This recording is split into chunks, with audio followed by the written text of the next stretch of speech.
The white light goes on. You have 2 minutes left in your argument. The red light goes on. Please bring your argument to a close unless the judges are asking you questions.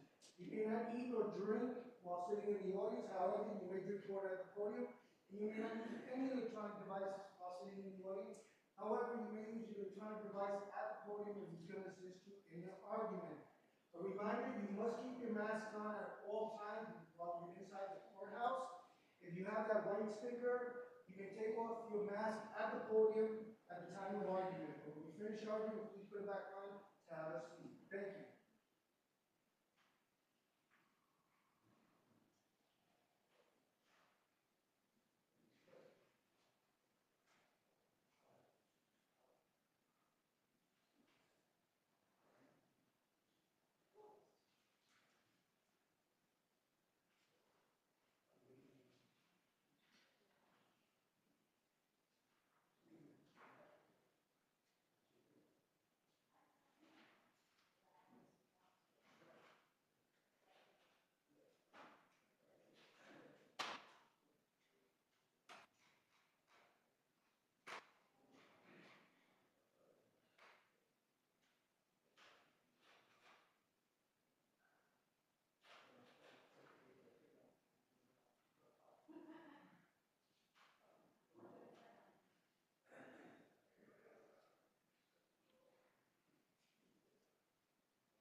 Please rise.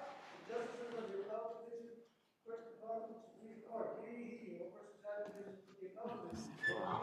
Give your sentence and it shall be heard. Please be seated.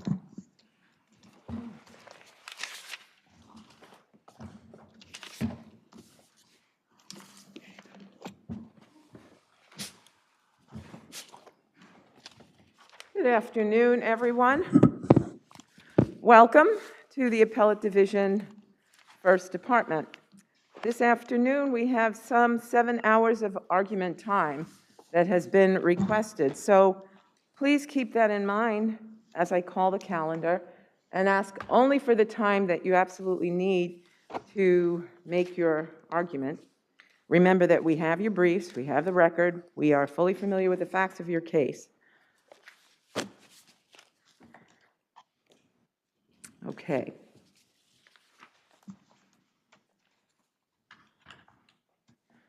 First case is People versus Jonathan Armstrong. Okay, that's a submission. Artworks versus Al Hadid. For the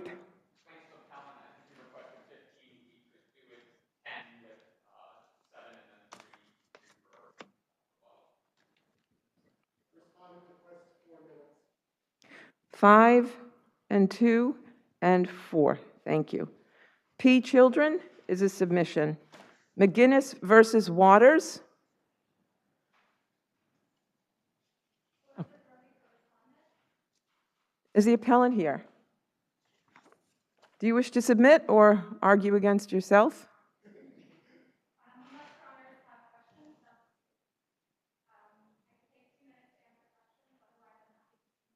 I think we can take the submission. Thank you. Lum versus Consolidated Edison.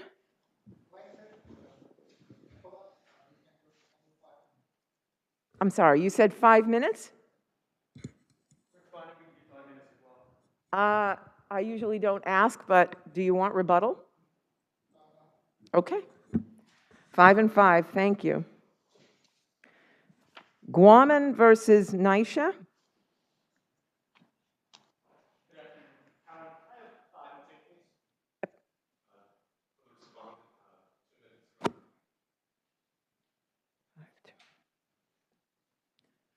I will do, since you're asking for 2,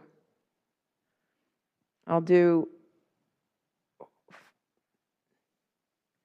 4 and 1 and 2.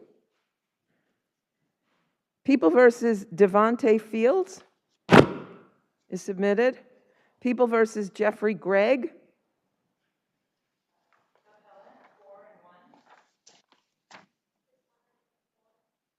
4, 1, and 4.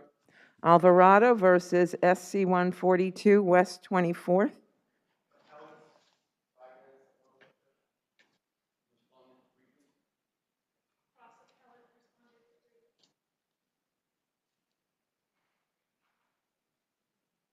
Okay. 5, 3, and 3. Is that right? Okay, thank you.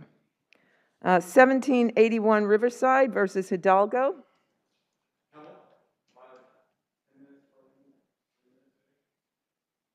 Okay, everybody's very equivocal today. I didn't hear what you said. 10 minutes for argument and maybe 3 for Okay. And you, sir? Okay, this is number 10.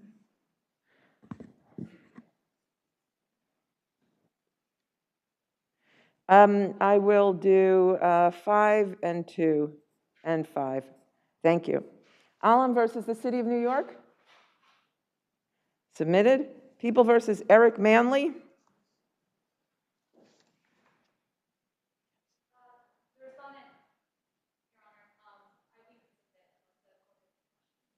Okay, I think we are fine. Thank you very much. Submission. People versus Eugene Moore. Submitted. Danco Enterprises versus LiveX Media.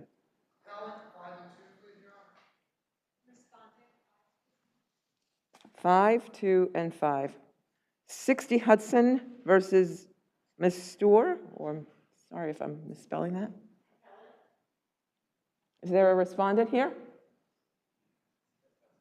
Oh, yes, okay. Go ahead if you. The respondent, I don't know if he contacted you or she is running late. So, but you are asking for? Okay, so 5 and 2, and I'll give the respondent 5. People versus Martin Ortiz. Submitted. Nunez versus Nalco Company.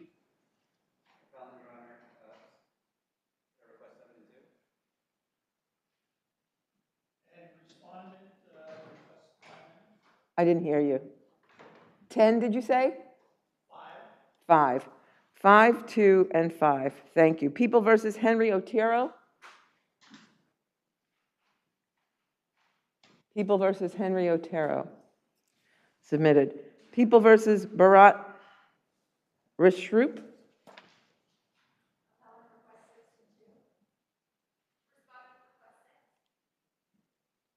5, 2, and 5.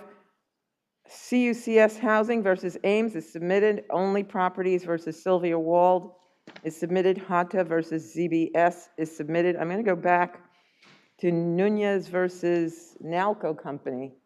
Nunez, let me see. I'm sorry, not Nunez. 60 Hudson, I'm sorry. 60 Hudson owner? Yes, okay. Yes. All right. It was 5 and 2 and 5 for respondent. I saw that you walked in late. We understand. I just want you to know your time is 5 minutes.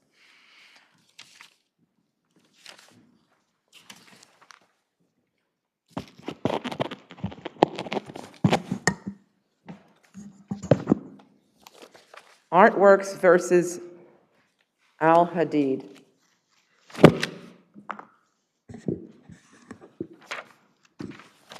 I just should note that Justice Gonzalez is going to be joining us by way of audio and virtually.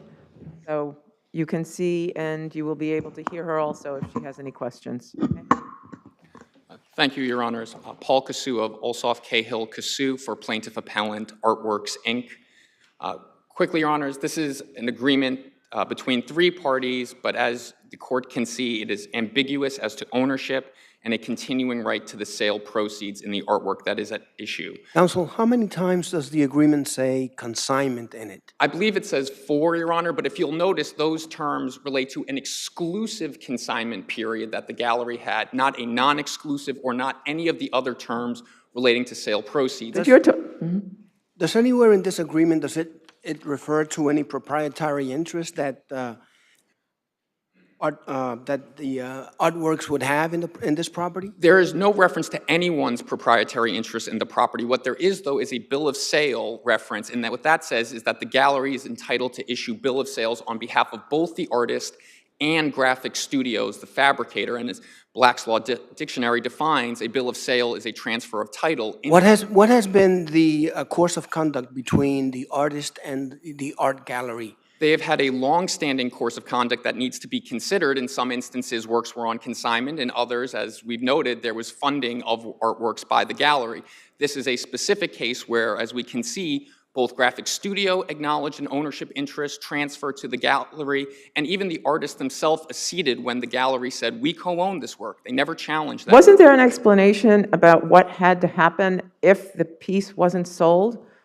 There is no explanation as to what will happen, and it's unlimited in time. If the piece isn't sold, isn't it any sort of question about it has to, I'm sorry, if the piece isn't sold, the gallery owner has to pay for its shipment back to the artist. Isn't that right? Sure. I mean, that's one aspect, but the gallery still has a maintaining right, just as Graphic Studios does, to a share of the sale proceeds given their investment in the work.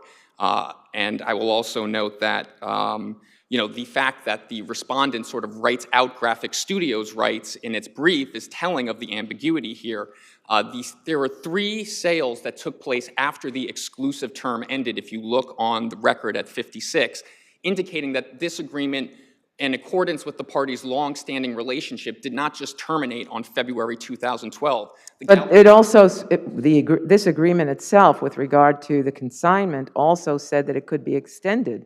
The consignment period could be extended. And it seems like it clearly was based on the parties' course of conduct. If the gallery sold 3 of these artworks up to a year after the agreement is supposed to have terminated. But it spoke to the consignment. It didn't speak to the original agreement. It could have listed that, could have said the agreement if it meant the agreement, couldn't it? Yes, Your Honor. Look, no one is going to bring this contract to a 1L class and say that this is a paragon model of clarity, but that is the issue here, is that there is ambiguity in it. There is no termination on either other party's right to a share. But it sounds like in order to reach the ambiguity, you're speaking to what other contracts, what parole evidence, what outside evidence there is, not what's within the four corners of this contract. I respectfully disagree, Your Honor, because the only termination period here is the gallery's exclusive right to sell the artworks. Nowhere does it say the gallery's right to a share of the sale proceeds or return of its production costs ends on February 2012.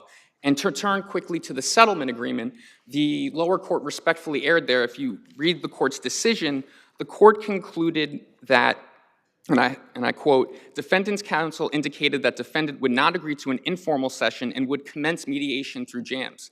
That is simply a misreading. Counsel, before you do that, this is Judge Gonzalez. Yes, Judge Gonzalez.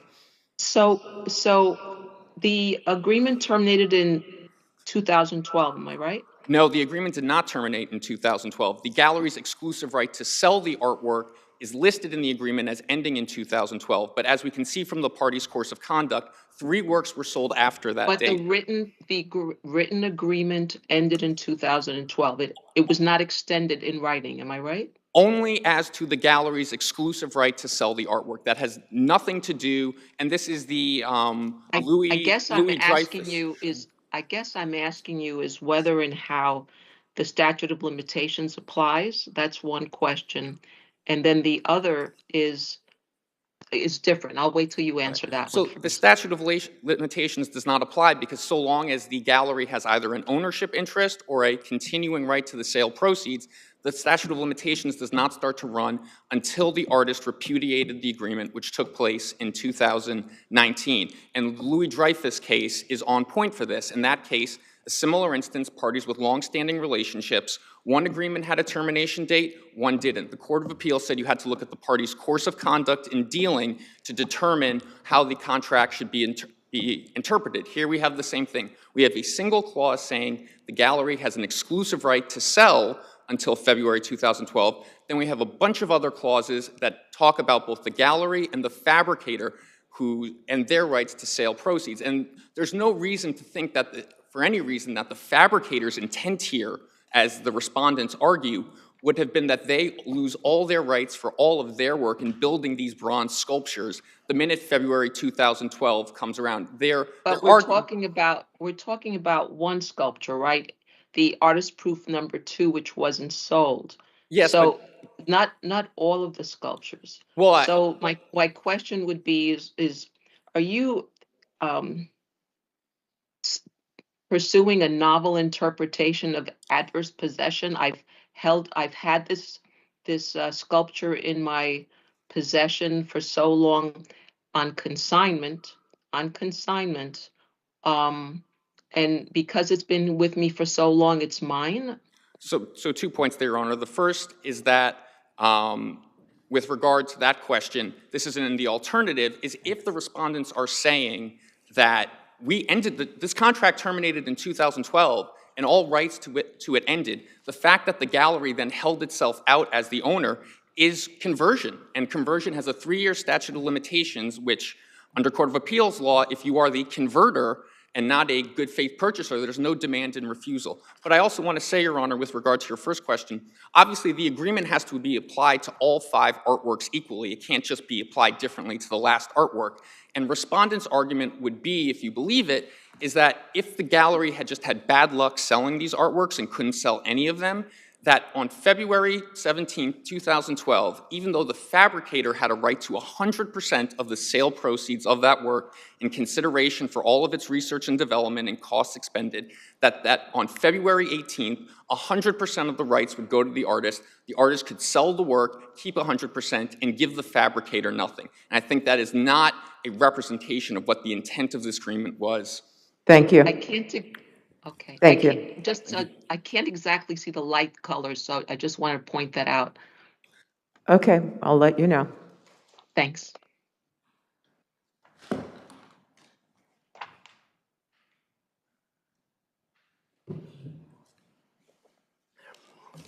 May it please the court, I'm Richard Lerner.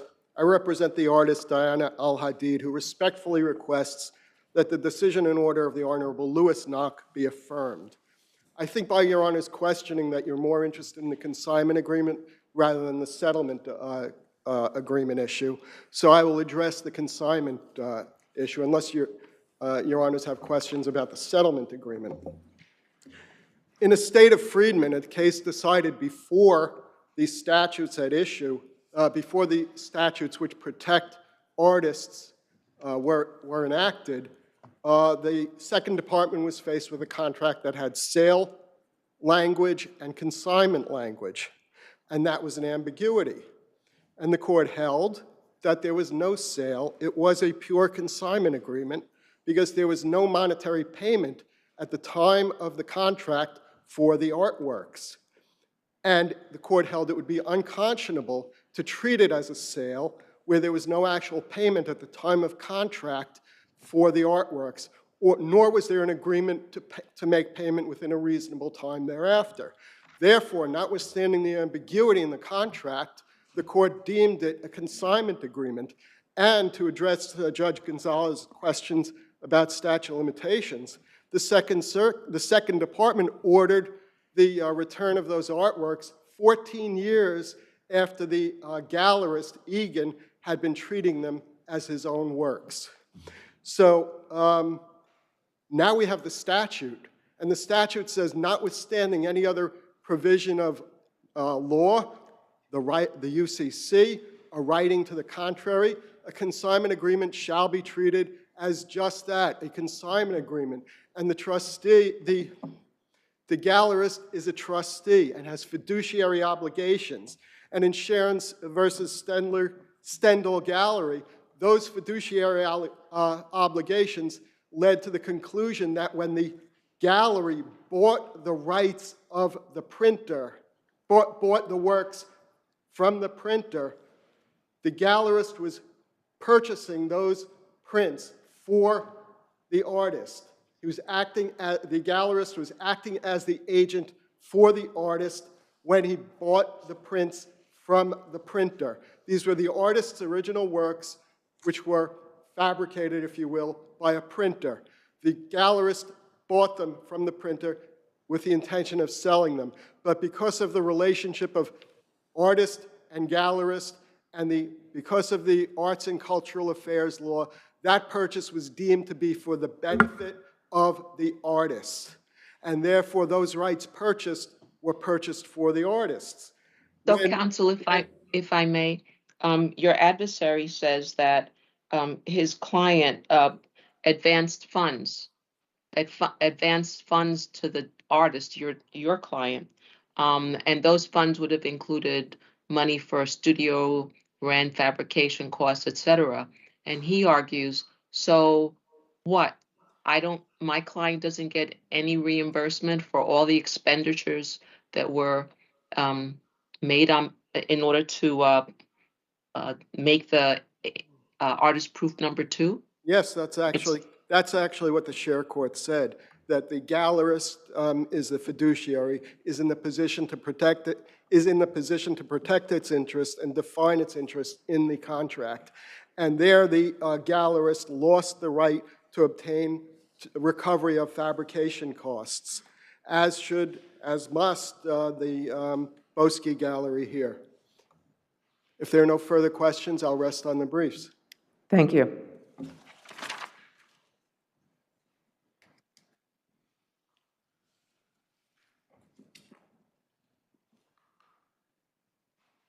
Thank you, Your Honors. Even accepting respondents' arguments, respondents' paper stated that the gallery's payment to Graphic Studio was done as Al-Hadid's agent, as they just noted. That's their brief at 21. Even if you were to accept all of their arguments, this case should be reversed and remanded so that the gallery has an opportunity to plead equitable claims, because in that case, the relationship ended in 2019, and the gallery is still within the statute of limitations to assert accounting, quantum merit, and other claims as an agent. Again, we think the ambiguity within this contract is the main issue here and should be reversed and remanded on that point, as well as the fact that the lower court erroneously found that the gallery did not threaten litigation, but only mediation in the context of the settlement issue, which I think is both incorrect as a matter of the facts, but also as a matter of law, because what the respondent is effectively arguing is that a declaratory judgment is not an anticipatory breach of an agreement, but in the context, and the case they cite is an opposite, but in the context of a mediation clause, what that would imply is that any party subject to a mediation or arbitration clause would be able to file a DJ action and not be in breach of their obligations to mediate, which is what happened here. Thank you. If you have nothing further. Thank you both.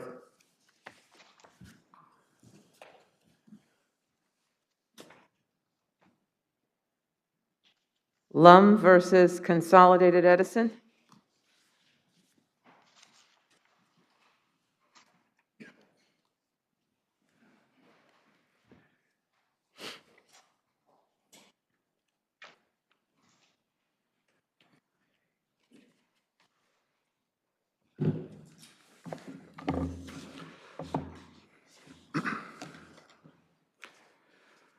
Good afternoon, Your Honors. I represent Plaintiff Appellant Lum in this case. This is an employment discrimination case. Mr. Lum worked for Con Edison for approximately 16 years, and he was terminated from his position after 16 years. He made claims of discrimination based on national origin, sexual harassment, and disability discrimination. The lower court dismissed plaintiff's sexual harassment, national origin, and retaliation claims, and allowed the disability discrimination claim to continue.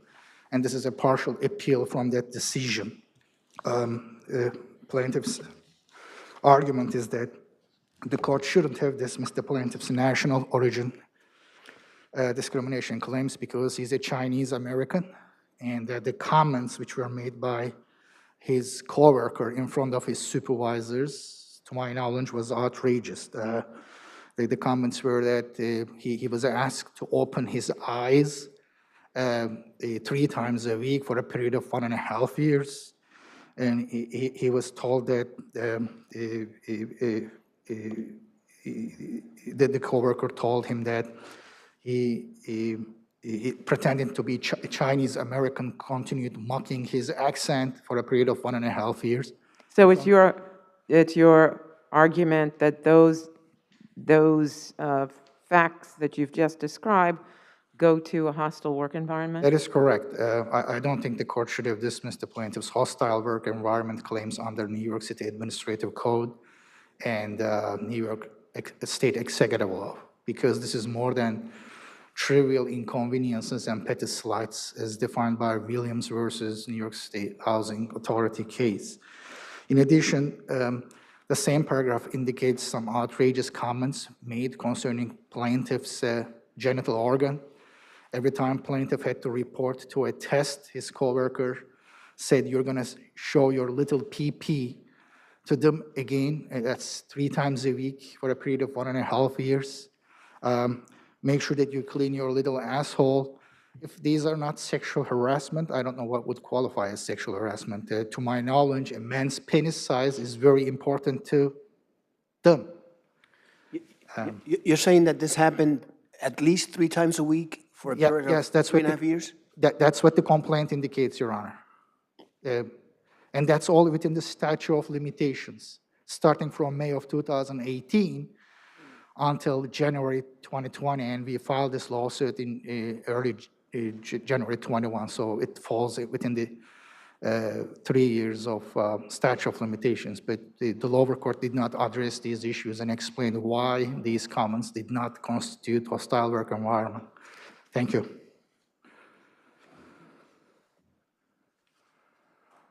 Thank you. Just let me ask you one question. You didn't speak to the retaliation claim, did you? Right. The retaliation claim is that plaintiff kept complaining to his supervisors. Do you have, do you know the supervisor and the specific date in that? Right. The Information? paragraph 63 of the plaintiff's second amended complaint specifically indicates to whom plaintiff complained to as late as late 2019, which is approximately 2 to 3 months before he was terminated. But the complaint simply says that plaintiff supervisors and managers were present during those comments were made. And Is that sufficient? Just to say in late 2019? I believe that's the last complaint. It should be sufficient, plus the fact that plaintiff supervisors and managers were present when the coworker made those comments and they did not interfere or stop the coworker simply shows that the defendant has the notice of the harassment and they chose not to take any action. Thank you.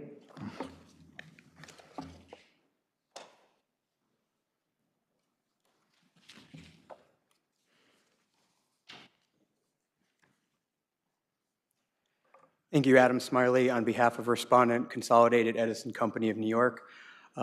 Just to address the last issue raised by appellant, I think in terms of the retaliation allegation, the trial court clearly evaluated the complaint, determined that the one-line complaint allegation was vague, conclusory, failed to specify any specifics regarding to whom the individual reported to, and the protected activity that plaintiff was claiming served as the basis for the retaliation claim.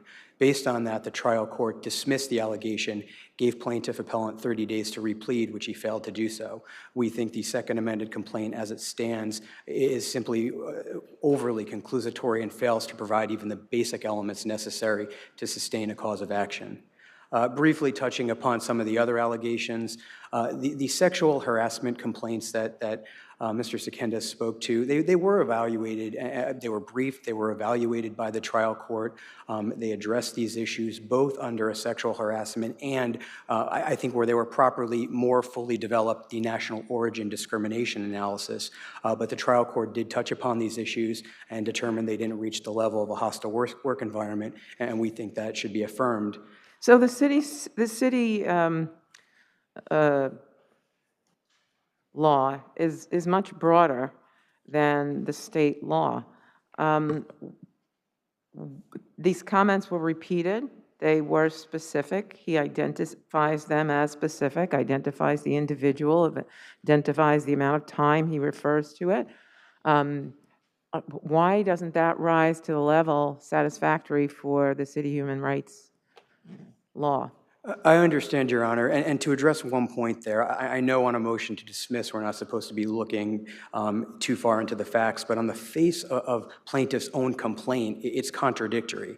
He claims that it happened 3 times a week, but the entire circumstances revolved around the drug testing, the Condon and on-call drug testing program, which plaintiff pleads occurred once a month. So there's a conflict there. These drug tests occurred once a month, yet he's claiming it was 3 times a week. That's just incompatible. To your question, I do acknowledge that the city law is broader, but that doesn't mean it's unlimited. There still are some standards, and I think even what was pled in the allegation still falls short of demonstrating that he was treated less well, that the conduct permeated the workplace. I think there has to be some sufficient pleading, and it's not present. When you say permeated the workplace, are you saying it's not sufficient that it was one employee who consistently berated him about that issue? I certainly acknowledge that, but I think this is different from many of the other cases where we're talking about supervisors, people who had the ability to affect the terms and conditions of his employment, and many of the cases cited deal with that factual circumstance. What we have here is an allegation of a peer level, who are no allegations impacted Mr. Lum's career, job, pay, assignments in any possible way. So I think in that respect it falls short. So counsel, this is Judge Gonzalez, how do you compare this set of facts with Kwong, which was decided this year, where the plaintiff reported that the defendants mocked his accent, pretended not to understand him, and he alleged that this affected his ability to do his job, and thus created a hostile working environment? What's the difference between Kwong and your facts? Your Honor, the key difference is in Kwan, the employee's allegations were directed at his immediate supervisor and that supervisor. It's his direct chain of command, people who had the ability to affect his pay, the performance reviews, and every aspect of employment. The difference in our case is that the allegations we're speaking about now are related to one employee who was a peer-level coworker who had absolutely no ability to affect the terms and conditions of his employment. But counsel, didn't he complain to the coworkers' supervisors? I'm sorry, excuse me, Your Honor? Didn't he complain to the coworkers' supervisors? So, Your Honor, so that they had actual knowledge of this ongoing pervasive conduct by the coworker? I mean, I appreciate your distinguishing between a coworker and a supervisor in chain of command, but the laws reaches to a hostile work environment where the victim is subject to ongoing harassment and abuse, of which someone could have done something about over the period of time. True? Your Honor, there is an allegation that he complained, but I think that goes to the heart of the insufficiency of the complaint itself. There's no direct allegation that plaintiff appellant complained about the specific comments we're talking about. There's a vague statement about generalized complaints sometime during the 2012 to 2020 time period. Certainly, it's just, we're unable, and I think the trial court recognized there was no ability to discern between exactly what allegations were complained about, but we think that was still addressed by the trial court. Thank you. Thank you. I don't believe there was any rebuttal time requested here, so thank you. Guaman versus New York City Housing Authority.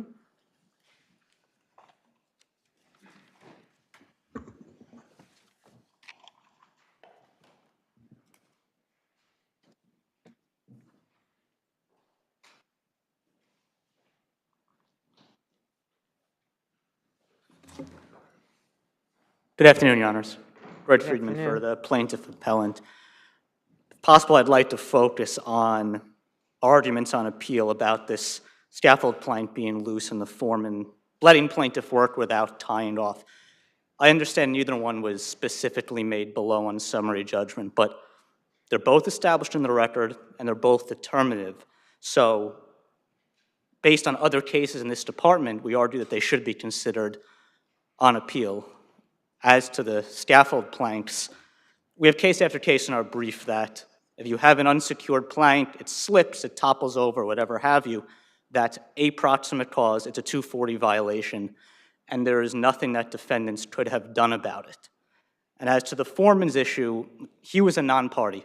Both sides were fully able to question him, and he testified as clearly as he could. I think it's on 1628 to 1633 of the record, 1648 to 1649 of the record, and elsewhere that not only did he think his workers couldn't tie off there, but this project went on for months, even weeks at this specific building, and he was okay with it.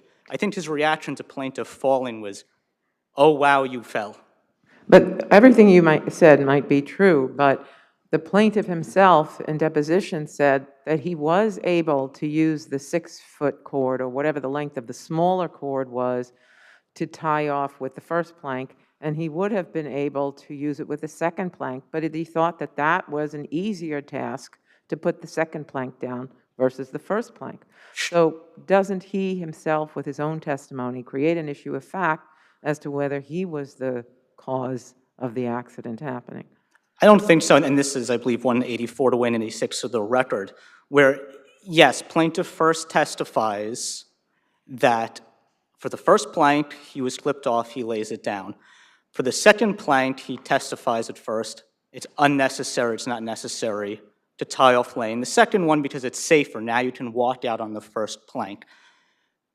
First, he clarifies it immediately afterward. He says, no, the harness actually wasn't long enough. But I think the more important point is, what he also said then is, even if he could have theoretically stayed tied off, he said, normally we worked that way, as in walking out onto the plank without tying off. And that ties right back into our argument that this was the accepted practice at the job site.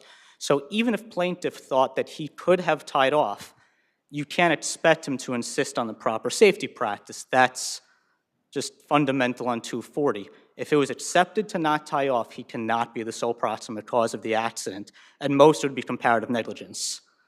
So I think that's why, regardless of plaintiff's line of testimony that it wasn't necessary to tie off, there's still no issue of fact.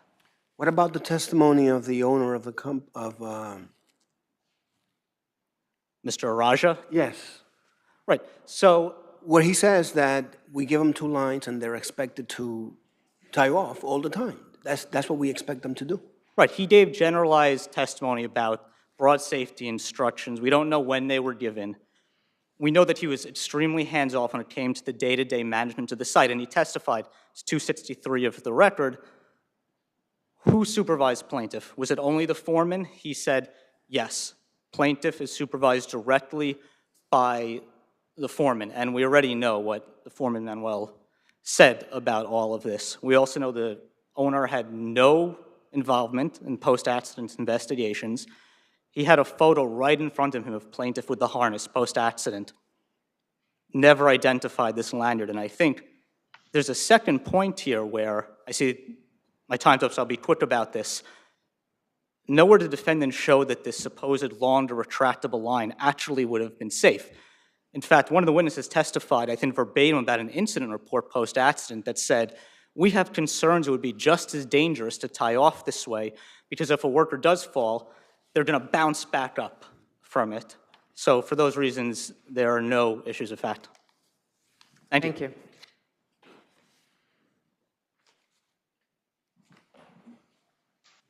Good afternoon, Your Honors. May it please the Court. My name is Anthony Abrascotti. I'm from Nicolini and Paradise, Ferretti and Sabella, representing NYCHA in this matter, Your Honors. Briefly, just to sort of make it simple, the plaintiff was assembling a scaffold. He had just assembled one section of the scaffold, meaning he had placed down a number of planks. I think somewhere between 5 and 8 planks is what he estimated they would put. So he placed them all down. He then went to the next section, tied off, and placed down 1 plank. Went back, got another plank, and decided that the next plank he was going to not tie off, go out onto the plank he had just placed down while tied off, and place down the next one, and proceed that way. So the plaintiff was provided not only with adequate safety equipment, he He also showed that he knew how to use it and did use it moments beforehand. But I think you just made the point that counsel finished making, that this was, let me just finish. Sure, Your Honor. That this was what was the practice. You just said he put down about 7 or 8 planks. Obviously, he put those planks down in the same way he is about to do the next set. The testimony wasn't clear just about let me finish. I apologize, Your Honor. So I'll give you all the time. His argument is that this was the practice. This was the accepted practice, the permitted practice. His very supervisor said it was the practice. You just said he did it with the first 8 planks, and now he's about to continue it. So Your why Honor, isn't that the accepted? I apologize. I thought Your Honor was done. The testimony about where the first set of planks placed down, they didn't go through the minutia of how he did it the first time. All that was touched on is when he started building that second scaffold, that second section, he clearly conceded he had the appropriate equipment. He was tied off, he remained tied off, and was able to do so safely. It was his own decision without explanation, even saying it was safer. The plaintiff clearly had all of the requisite information, equipment that he needed. Any argument that he wasn't told close in time is belied by the fact that he simply placed it down. He has no explanation for why he did that. As far as the foreman's comments and testimony regarding there being occasions where the plaintiff or someone in general may not be tied off, he wasn't speaking specifically about that instance. Practically speaking, plaintiff is 5 stories up. The foreman is down on the ground, and he testified that he looked up and then he saw after the plaintiff had put down the first one that all of a sudden the plaintiff is unclipped. So any argument that this is a sanctioned thing is a little freewheeling with the testimony, Your Honors. It's not truly accurate. Additionally, briefly, since I'm on the red light, these new arguments brought up on appeal for the first time, they're also being justified and argued on reply for the first time. And I don't think that there was any basis for that for the court to have found otherwise on the moving papers originally. Thank you, Your Honor. Thank you.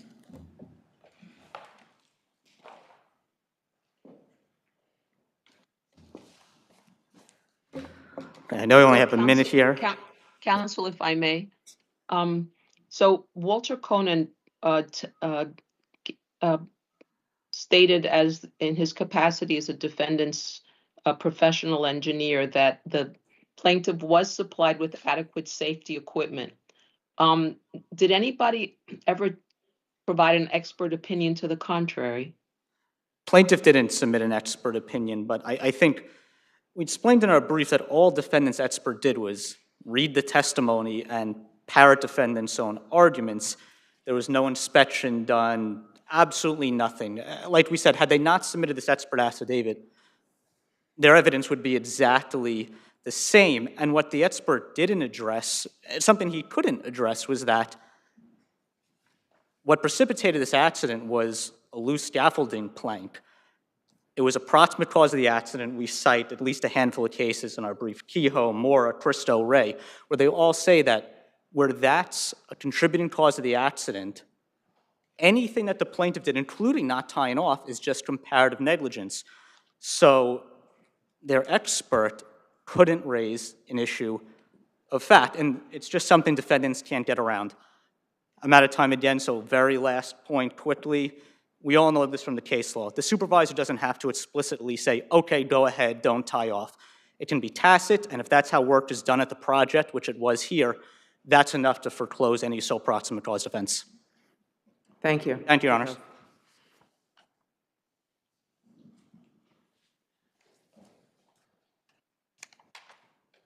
People versus Jeffrey Gregg.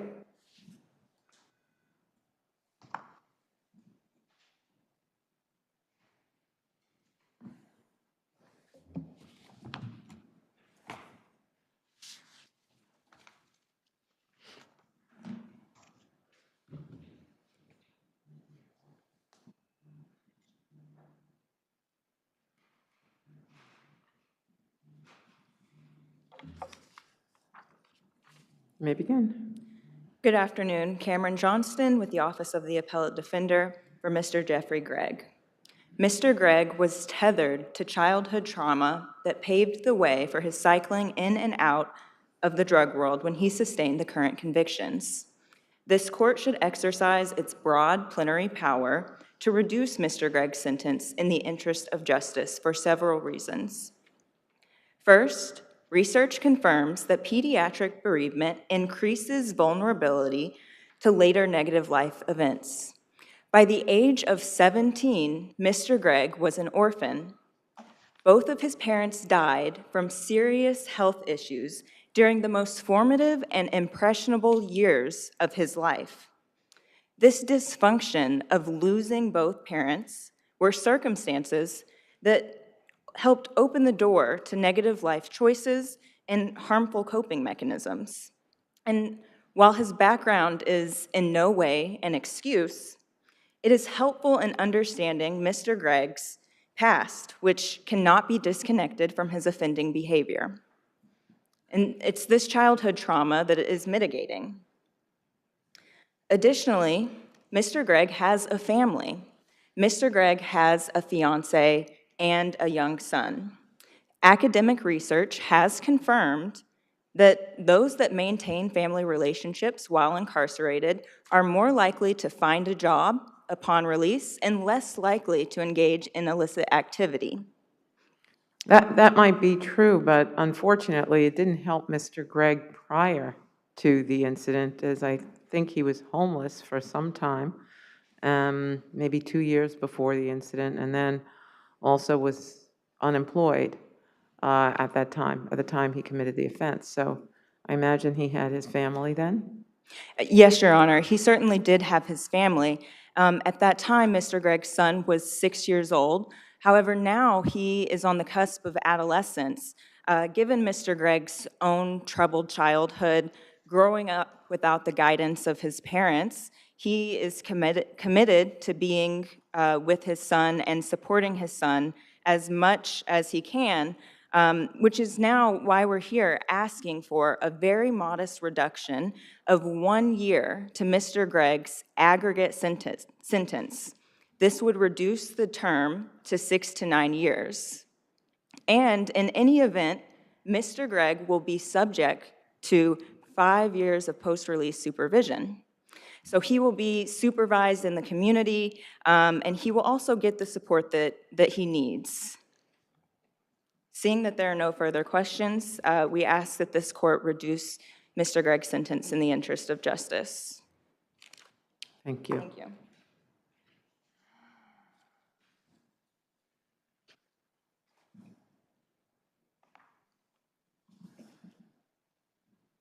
May it please the court, Molly Morgan on behalf of respondent. Defendant's sentence was fair and appropriate, and in any event, his excessive sentence claim has been barred by his valid appeal waiver. First, defendant's involvement in the extensive drug conspiracy demonstrates the appropriateness of his sentence. He was named in numerous overt acts and had the utilities of the alleged stash house in his name. In that stash house, officers found over 10 kilograms of narcotics. The overt acts in the indictment also demonstrate that he was intimately involved in this conspiracy. He had frequent conversations regarding the stash of drugs themselves, telling co-conspirators where he left the substances and what they were. Moreover, defendant's sentence was the result of a fairly negotiated plea, which was lenient given his sentencing exposure. He was facing 22 counts, including 5 counts of criminal possession of a controlled substance in the first degree, which is a Class A1 felony carrying 12 to 14 years in prison. Unless this panel has questions, we request that you affirm. Thank you.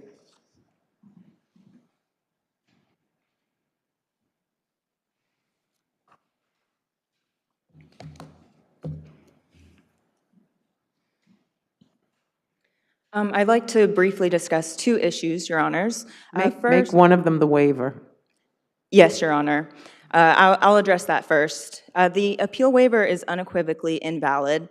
The court failed to make Mr. Gregg's full appreciation and understanding of the waiver apparent on the face of the record. On page 6, the court said that Mr. Gregg was giving up his right to argue to a higher court that any errors took place.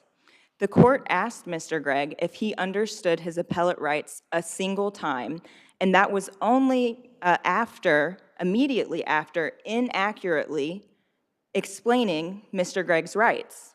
Now, there was a written waiver, however, that did not cure the defects of the court's oral colloquy, and that's because the court only stated that it observed Mr. Gregg sign the waiver in the presence of counsel. The court did not elicit an oral response on the record that Mr. Gregg actually comprehended the appeal. And it's the trial court's responsibility to leave no room for speculation. I see my time is up. May I briefly discuss the second point? I'll give you 30 seconds, sure. Okay. My second point is that it is undisputed, and the prosecution has conceded that Mr. Gregg's co-defendant was the kingpin. And in fact, Mr. Gregg was implicated in 14 of the 88 overt acts. And additionally, the majority of those acts were a consequence of Mr. Gregg being present at the stash house during the raid. How many years has Mr. Gregg been in thus far? 4 years, Your Honor. Thank you. Thank you. Thank you both.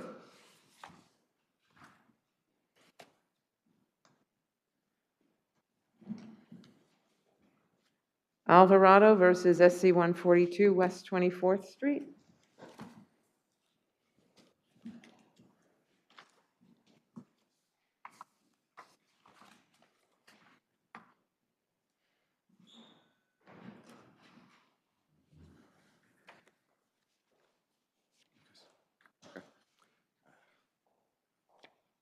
Good afternoon, Your Honors. May it please the Court. My name is Matt Minero, and I represent the appellants on this appeal.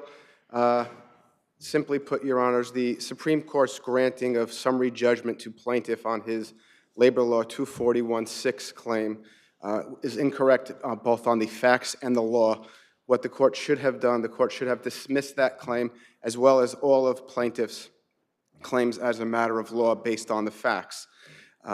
In granting summary judgment to the plaintiff, the court below held that mud on top of an undisputed, wholly earthen and dirt excavation pit floor could give rise to a violation of 23-1.7d of the Industrial Code. Respectfully, we know of no case in which any court at the appellate level in this state has made such a conclusion. To the contrary, this court repeatedly has said that mud on top of a dirt floor comprised solely of dirt and earth is not a foreign substance, and there is no 241-6 claim. So respectfully, on that point, we ask that the court not just vacate the granting of summary judgment to plaintiff, but also grant summary judgment to defendants and dismiss that claim.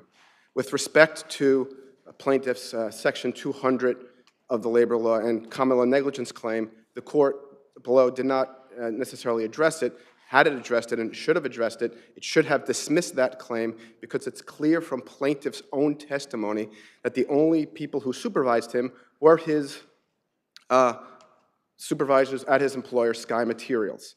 There was never any direct supervision by someone at any of the appellants, the owner, the general contractor, or McSam.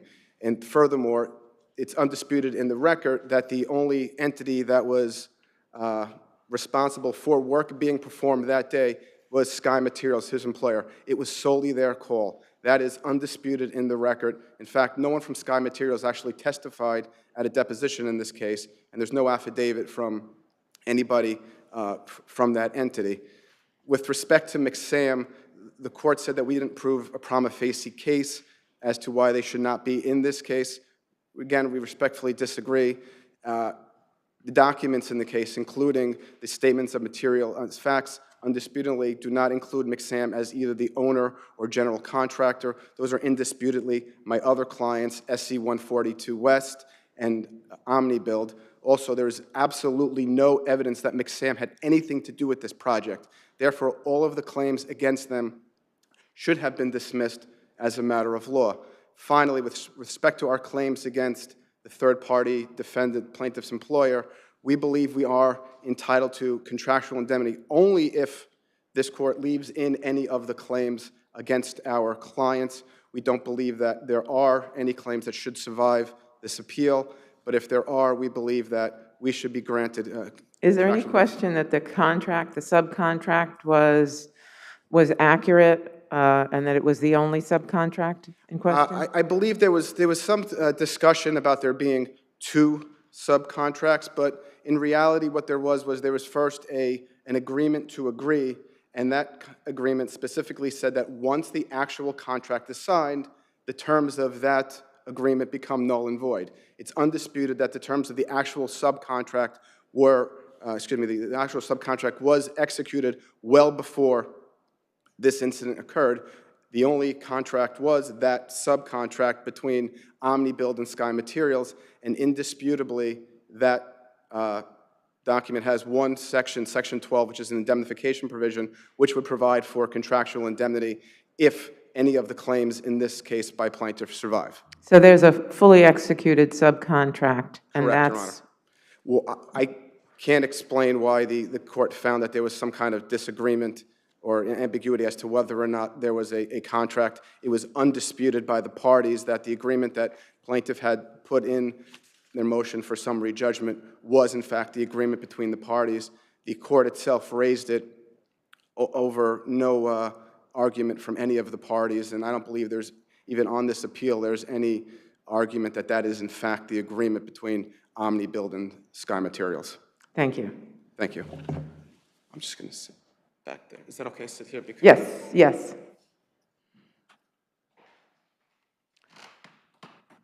Counsel, you have... May it please the court, Vincent Chirico for the plaintiff respondent. The material admissions made by the appellant's general contractor himself. It rained heavily the day before. They have a daily report, page 617 of the record, that acknowledges heavy rain. In the event of rain, Mr. Golino, the general contractor representative, says Sky was, plaintiff's employee, was obligated to take remedial measures to prevent slipping hazards in this exact location. And they could do it 3 ways. They could do it by dewatering the site, which is essentially digging a hole and pumping the water out. They can place aggregate material on the ground to ensure that the workers didn't work on slippery substances. Or 3, they can direct the workers not to work. Mr. Golino admitted that nobody did that on the day of the accident. And plaintiff, who was employed by Sky, who was instructed to work, and who slipped, was he slipped on material that wasn't cleaned up. This is on all fours with the Velasquez case. It's the same thing. What did he slip on? He slipped on mud? He slipped on watery mud caused by the rain before, and that's what the lower court. But there is an earth pit. There's nothing else other than dirt inside the pit. It was the same in the Velasquez case. The Velasquez case had concrete in it, didn't it? And the mud was the foreign substance. The difference here... Right, but here we don't have concrete. All we have is mud. All we have is Well, no, that's not accurate, Your Honor. What we have here is mud, which is part of the regular flooring, and there's the slippery, wet mud that's caused by the rain before. That's the point of Velasquez. And the difference between the case law that's cited by the appellants and the case law of Velasquez, and particularly Potenzo, is that the mud that's naturally occurring is part of the work site. The mud that comes from other foreign substances is not. And that's, I think, what the trial court actually got right. So basically, the water, the fact that it rained is what causes the mud, isn't it? In this instance, as opposed to cases cited by the appellants, which indicated that if there's water caused by the actual work process, like the machine in I believe it was Vindel, there was a machine that was actually pumping water in. That's different from this situation. This is a situation where the rain actually caused the slippery substance, not whatever existing mud was there before. And that's what I think that the lower court did right. And I quote from the lower court decision, whether or not the mud is considered a foreign substance is irrelevant because plaintiff has demonstrated the first part of the provision was violated, namely that he was permitted to work on a slippery floor, while the dirt and earth on which plaintiff was working was integral to the part of the surface, The rain which caused the muddy conditions was not and constitutes the foreign substance. I see that my time, but my only thought, if I could address the 200 just in 10 seconds, not only did the defendants, not only are they tribal issues of fact, but the defendants failed to establish a prima facie case because they failed to indicate the last time that the area was inspected, despite having actual notice that it had rained the day before. Thank you.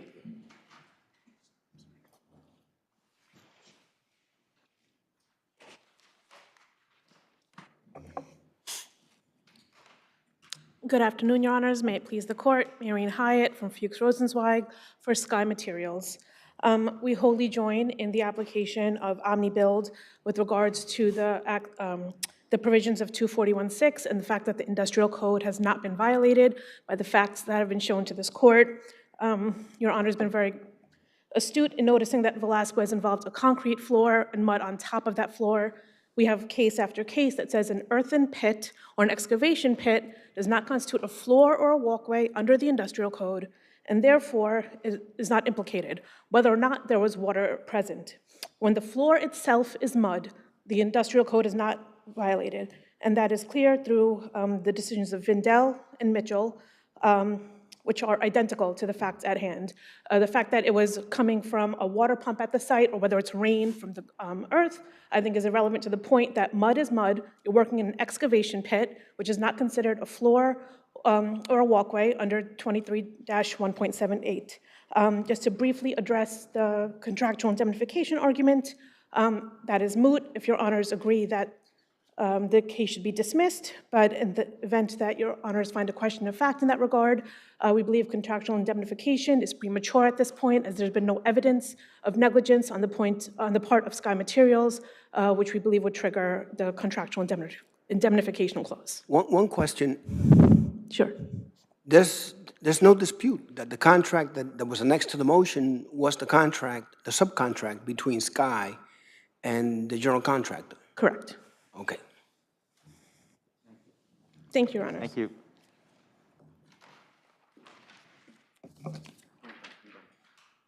Thank you. Thank you.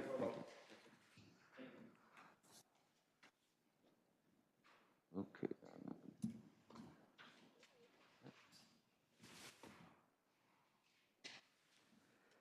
Okay. 1781 Riverside versus Hidalgo.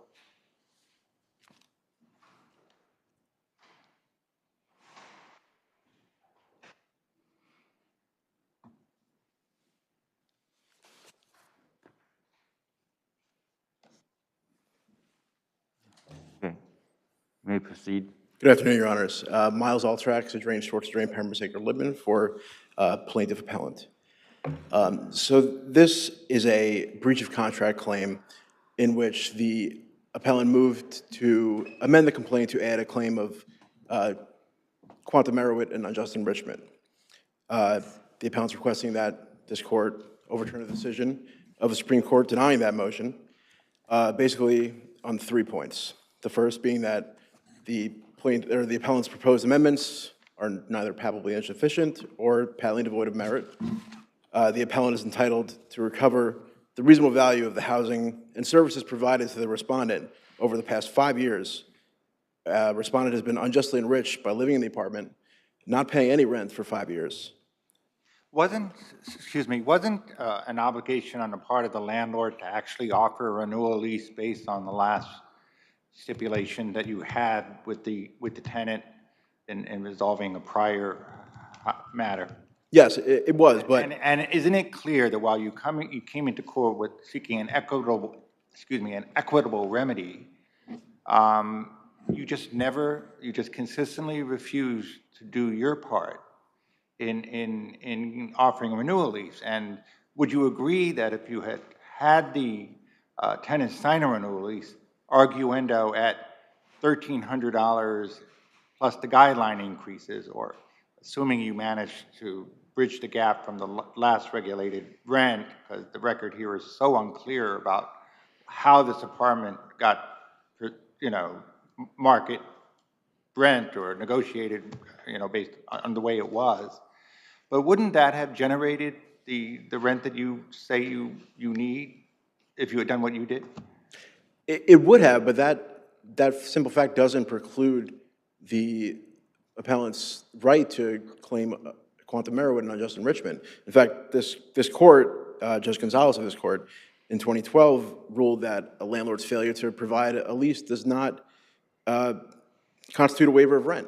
It's just, it needs to be proven through quantum merit. But I don't believe that there was a settlement agreement in that instance where the landlord said that he was going to provide the lease. Here, the landlord himself entered a settlement agreement and said that part of the settlement agreement, he was going to provide a rent-stabilized lease, and he never did. Well, isn't that a breach of the settlement agreement and not providing that?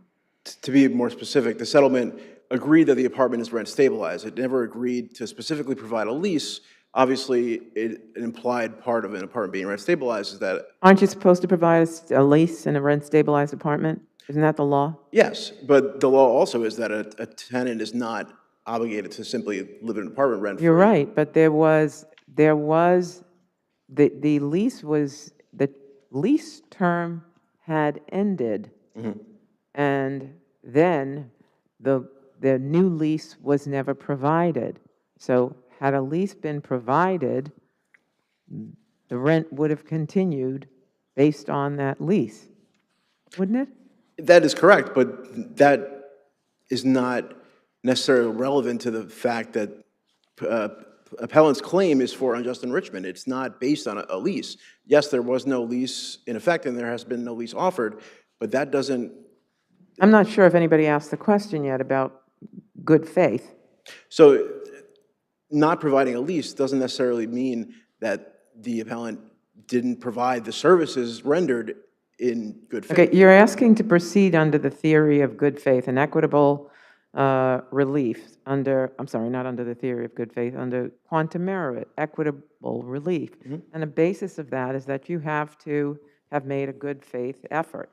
There's no, where is the good faith here that you provided the lease that you're legally obligated to provide? The basis of the good faith in the quantum merit claim is the rendering of the services, the housing, the apartment, giving the respondent the apartment. Whether or not appellant provided a lease doesn't necessarily make their provision of the housing and related services in bad faith. It just, yes, they didn't comply with the stipulation, but that doesn't mean that they were rendering these services in bad faith, which they're entitled to receive compensation for. The two claims, while they're related, Counsel, they're not. Your arguments are so novel. So with respect to an apartment which is rent stabilized, so long as the person remains in occupancy, your argument is that the landlord is entitled to get rent based on quantum merit. Forget about what the law says. Just forget about what the rent stabilization law says. As long as the person is there, you can do absolutely nothing to comply with the law. How does that make sense? It's not that the appellant did nothing to comply with the law. They simply haven't provided a lease. Everything else they've done has been in compliance with the law. Well, that's called nothing in my book, counsel.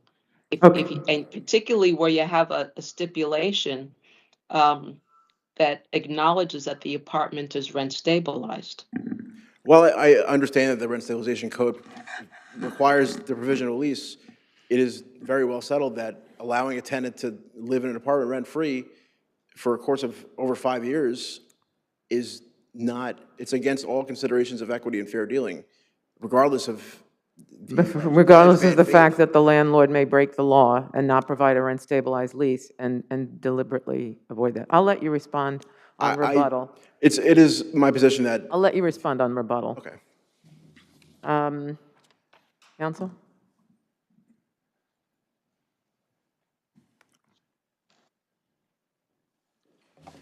Good afternoon, Your Honors. Stephen Heller of Manhattan Legal Services, which represents the respondent Elizabeth Hidalgo in this appeal. This court should affirm the denial of leave to amend. So counsel has said that the plaintiff, as the tenant, has not paid rent for years.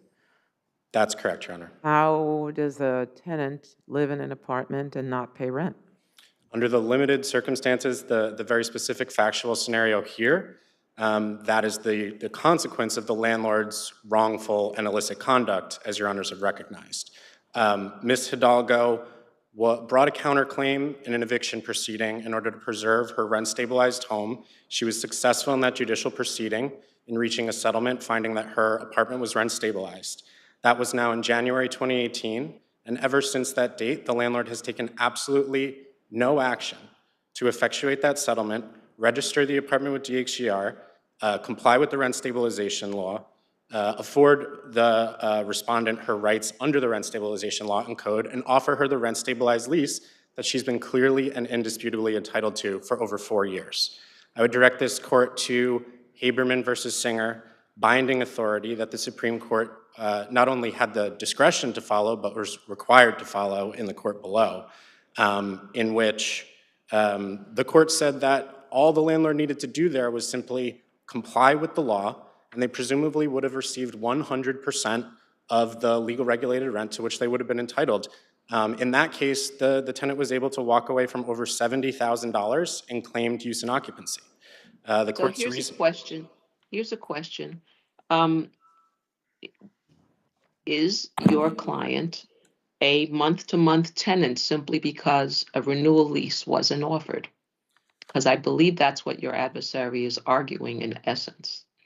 That is in my adversary's brief. That issue was conclusively decided by Judge Nemhard's decision in the October 2019 Housing Court decision, which dismissed the prior non-payment case on Ms. Hidalgo's summary judgment motion. The court found that there was no payment and acceptance of rent at any time after the expiration of the last unlawful market lease, that no month-to-month tenancy was ever created. Anything else? I would also just note that the brief does, my adversary's brief seems to take issue with the fact that they believe the lower court wrongfully decided the motion for leave to amend by giving preclusive effect to Judge Nemhard's decision in the non-payment proceeding, to which it was not entitled. That was clearly not the basis of the lower court's decision. The decision was premised on the fact that without showing simple good faith compliance with the orders and stipulations of the housing court, that equitable recovery was not available. I would also direct your honors to the motion for re-argument filed by the landlord in this case, in which the Supreme Court clarified its reasoning and specifically held that that was the basis of its prior decision, that it was deciding that wrongful, inequitable conduct for a period of 4 years, indisputed and unrefuted bad faith conduct on the landlord's part precludes equitable recovery, not that any decision that there was a lack of a written or implied agreement to pay rent would have preclusive effect in a later equitable claim for quantum error and unjust enrichment. Thank you. Thank you, your honors.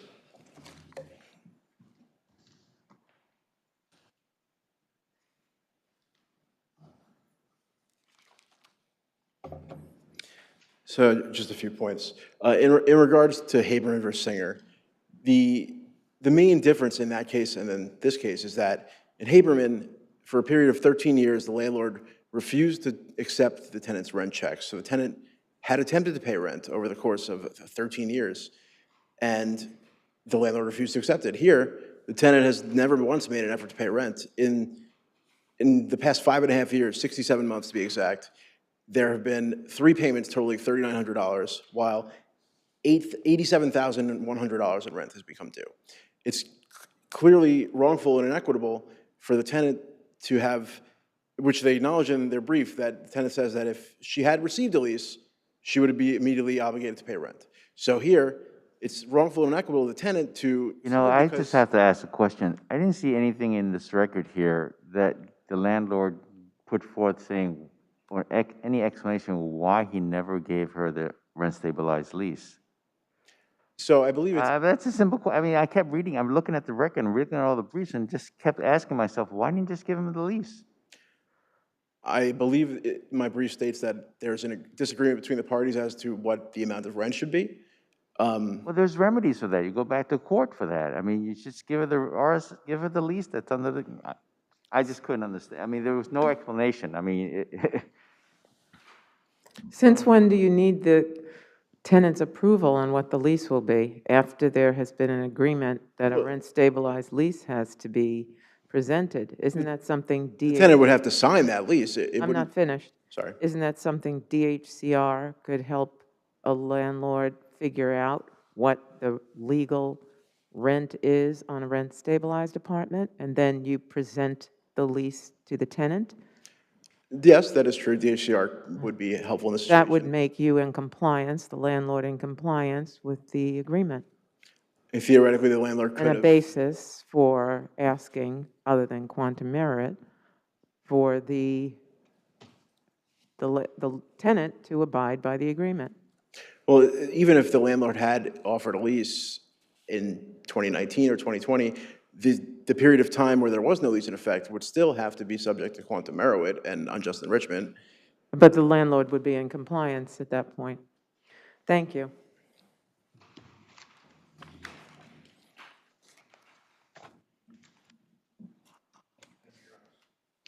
Yes, thank you both. Danco Enterprises versus LiveX Live Media.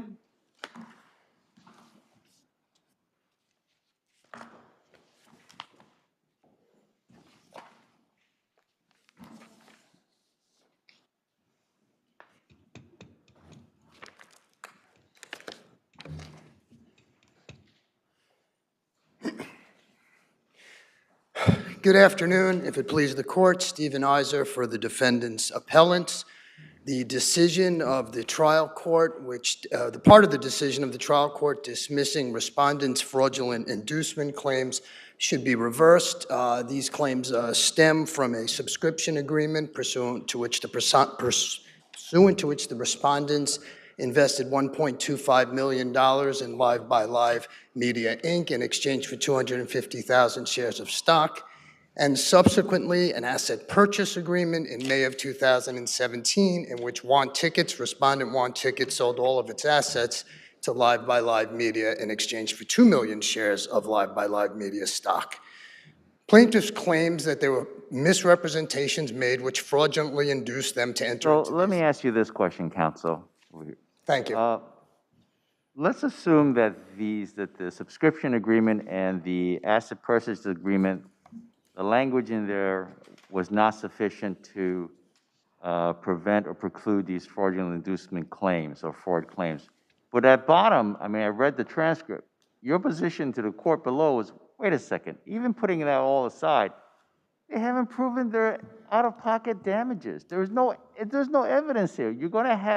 What you're going to have is you're going to have the jury speculate as to what the value of that on the date of the transaction, which, how do you do that without any test? I mean, I got a guy that says you can do it. They didn't do it, right? That's 100% correct, Your Honor. The law in New York is very, very clear. We've cited cases cited by the respondents come to the same result. The damages for a fraudulent inducement claim are the difference in the consideration paid and the consideration received on the date of the transaction. Respondents are arguing that you have one figure, what was paid, but you don't know what the other figure is. Exactly. Respondents are arguing that they want to use the price they sold the shares of stock they received when they were sold 3 to 4 years after the transactions over a 10-month period. It's not out of pocket.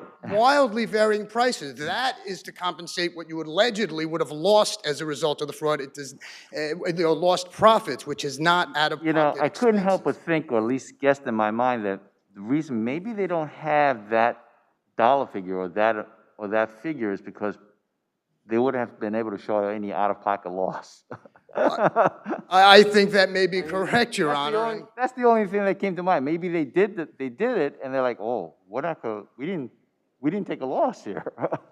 If they would have tried to gather evidence to demonstrate the value of that stock, I would have argued that that is what the evidence showed, and I would have gathered my evidence to show that they didn't suffer a loss.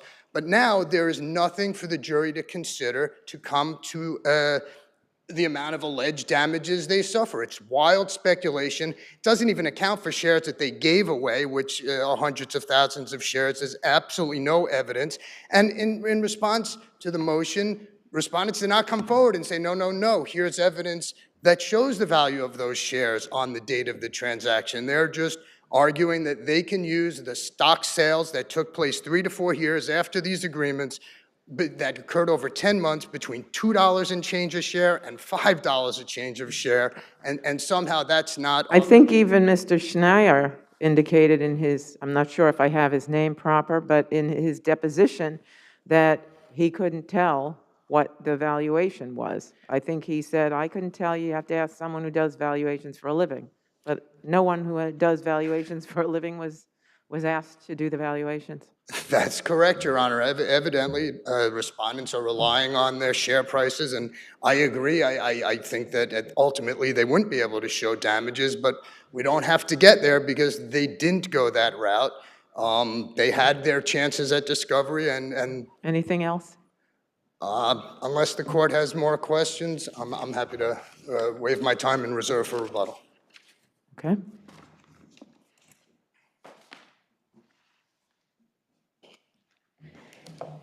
Good afternoon. May it please the court. Jessica Caterina on behalf of respondents. Justice Schechter's order on appellant's partial motion for summary judgment should be upheld for 3 reasons. First, I guess I'll go out of order. I'll go right to damages because I can tell that's a good that's idea. the most important issue here. So I'll skip the disclaimers and reliance for now unless you have questions about that.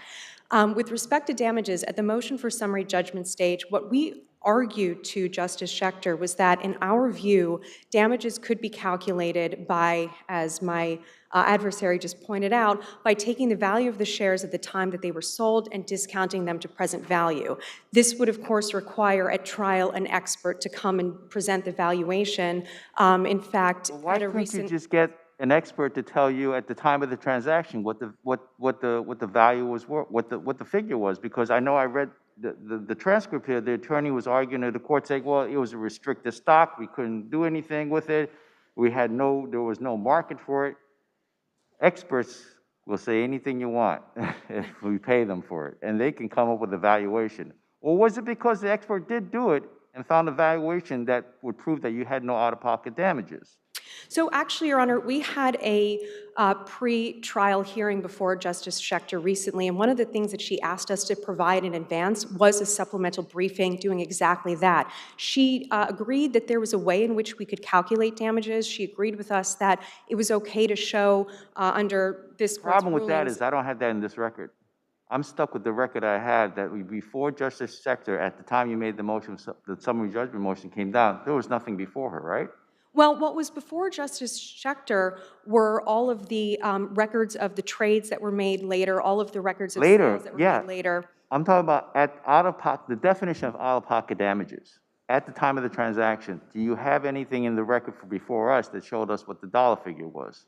The dollar figure, no. At the time, our argument was that it would be measured, and the same argument that it is today, measured by the price at which the shares were sold. You're talking about down the road, what the price would be down the road, right? That's what he was arguing. That's what your adversary was arguing. That was your concept, but that was the theory. Exactly. And as Justice Schechter agreed with us, at this stage, we don't have, as long as there's evidence of damages, and there's no dispute here that there was evidence of damages, they can be proven by approximation, so long as that's not based on speculation or pure guess. So in her ruling, she explicitly said that there was no dispute that there were damages here, but as far as how to compute them and what they are, it's going to have to be presented to the jury by an expert witness. We do have a witness, an expert witness, who has done the calculations for us. He's ready to testify at trial and set forth. It's our burden to prove the damages at trial, so this is how we're going to do it. Anything else? Unless the panel has any further questions, I'll rest on our briefing. Okay, thank you. Thank you.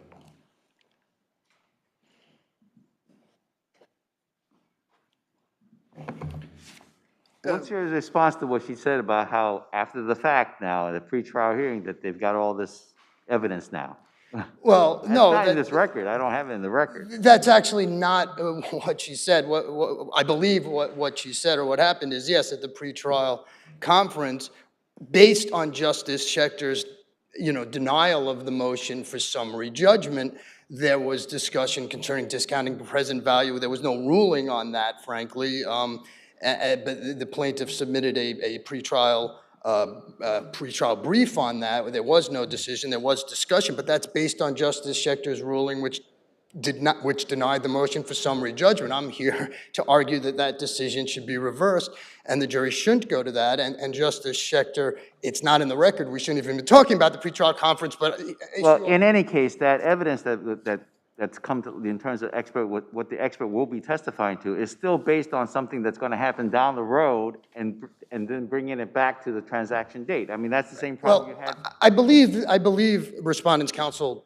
misspoke, or there's a misunderstanding. I'm assuming the expert that Respondent's counsel referred to is the expert witness they're using to demonstrate the value of the want tickets assets that was the consideration given in exchange for the consideration received. There's no other expert report that was submitted by the respondents. So yes, they are valuing what they gave as consideration at the time of the transaction, but they have no expert witness and no expert on present discount value either, but no expert witness on the value of what the live-by-live shares were worth on the date of that. I mean, they got an expert to value one company, but not the other. And as a result, there is no evidence in the record demonstrating the value of the consideration they received on the date they received it, putting aside all the other issues of damages. I see my time's up quickly. I believe strongly in my reasonable reliance argument, but that's in my papers. Thank you. Thank you. Thank you both. 60 Hudson owner versus My Store.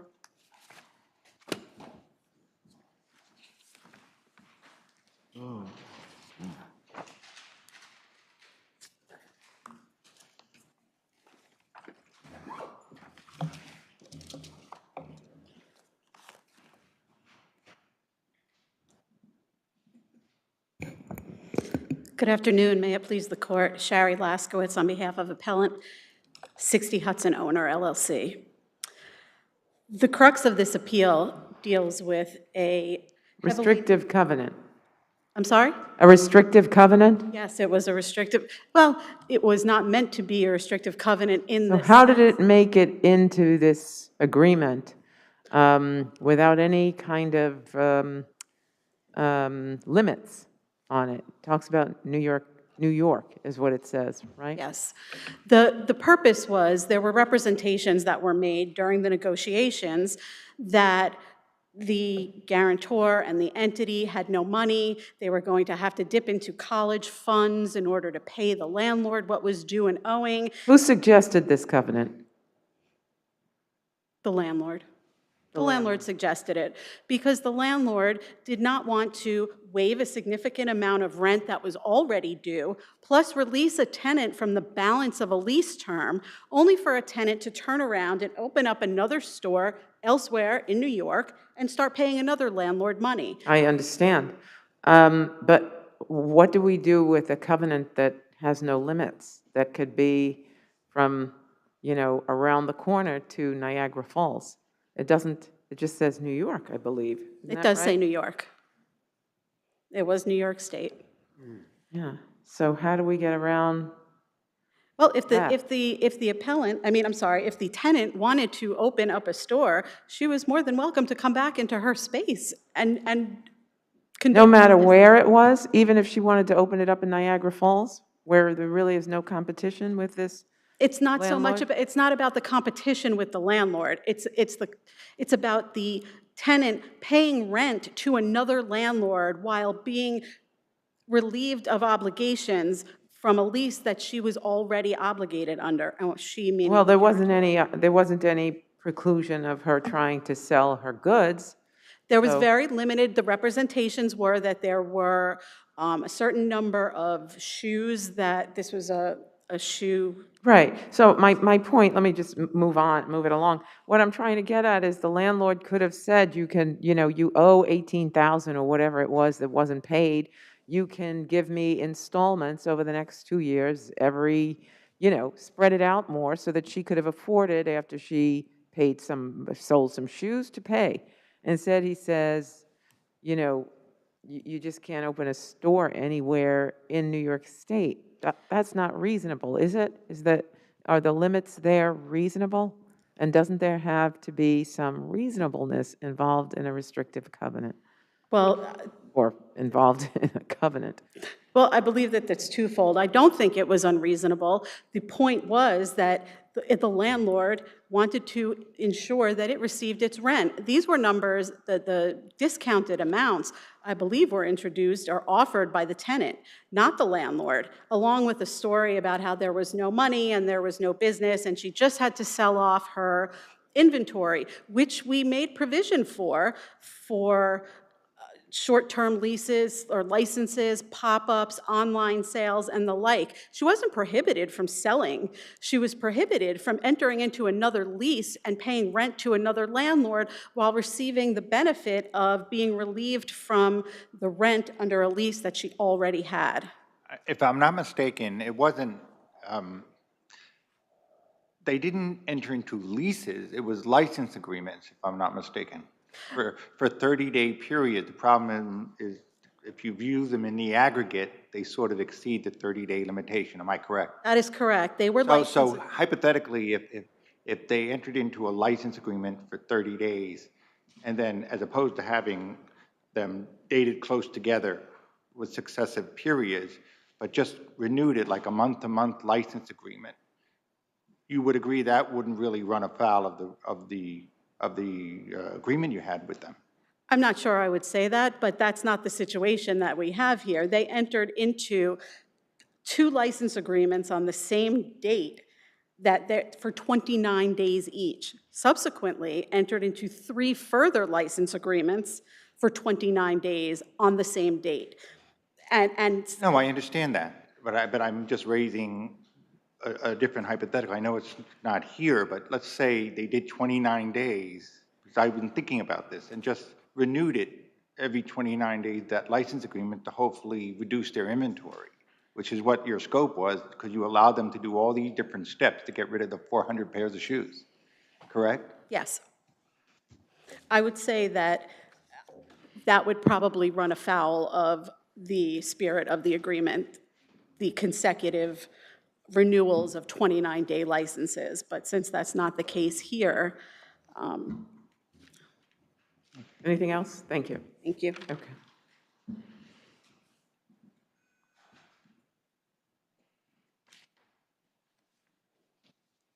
Good afternoon, Your Honors. I represent the respondent. And I think because there's an overview, I will just take a moment to go briefly over the facts. This is 60 Hudson Street, which is down by Tribeca. And it was a lease where the tenant, which was a company, which is MyStar LLC, guaranteed by Carrie Segerson, only occupied and did business for 6 months. The lease started in July of 2019. So, counsel, let me interrupt you because, of course, we're familiar with the facts. So the settlement agreement is dated April 16th of 2021, and the first license agreement for 2 separate months, 29-day periods, was entered before that settlement agreement. So April 6th to April 16th. So you have that license agreement. And then after that, June 24th, a little bit over a month later, no, less than a month later, your client enters into another extension of the lease for 3 different periods. Does the landlord really have no recourse? Was this bad faith bargaining? Was this a windfall for your tenant? Is there any equitable claim against your client? No, Your Honor, there's not. And I'll tell you why. Because it was actually agreed to by the parties that she could have these pop-ups for 30 days or less. And she never went into an agreement for more than 30 days. There was no rights to renewal, even in any of them. Let me just stop you 1 second. The pop-up was in the same location, right? Yes.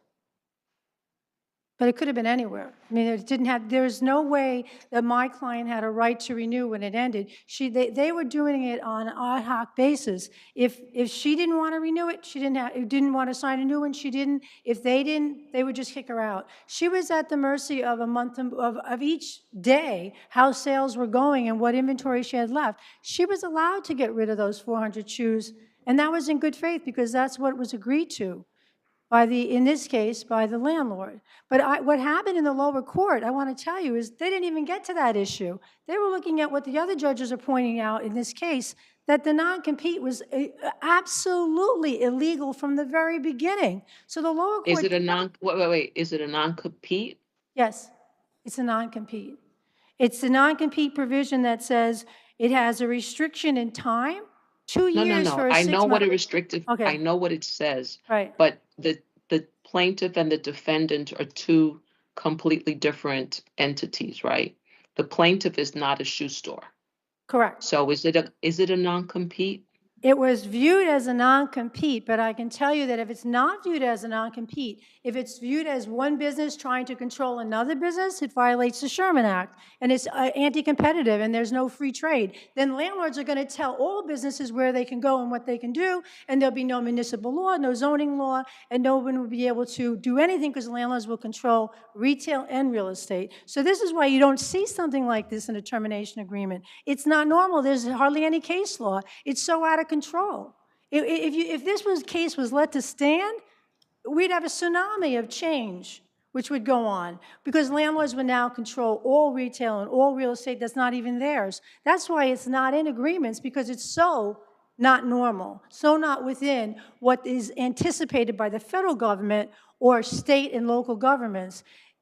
There is no protected interest here. That's why it doesn't happen. I don't want to say that I've done a lot of these and never seen it in my life because that's not in the record, but the court knows there's no cases like this because no one does it. So why'd your client sign it? Over here. Counsel, it's me. So why'd your client sign it then? I mean, there's such a restriction on her ability to go and,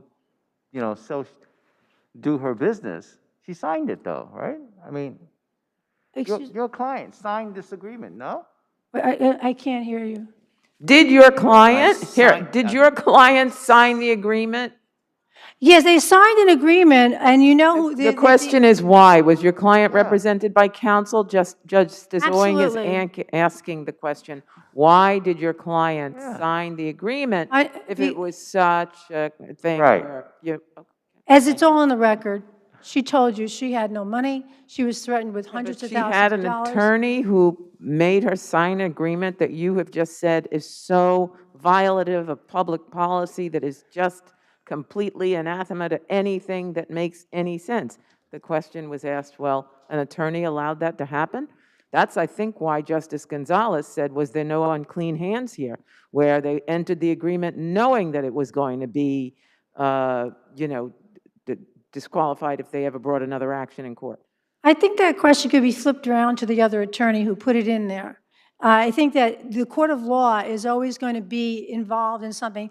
All the non-competes that the court of law got involved in, most of those employers... Well, that's all we see, because that's what we see, but we're not a part and parcel to the conversation that happened before. But you just made an extensive argument about why it was outrageous. So it begged the question that Justice Owing asked about why then the attorney would allow the client to enter into such agreement. It's more rhetorical. I don't know that you have an answer for it. So thank you. I don't know what an attorney is thinking or doing, whether she went against her attorney. I don't know. I said thank you very much. We've got it. Thank you both. No? No, thank you. I think you have some rebuttal.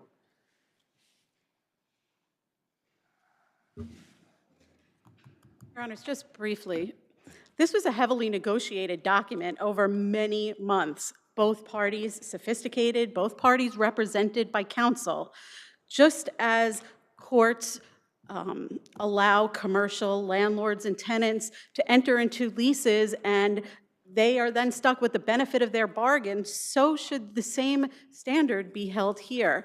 And, Your Honor, just to address the reasonableness, the standard that the lower court used, yes, normally these are employee termination cases, but the lower court imposed a requirement that the landlord show that it was a competitive business.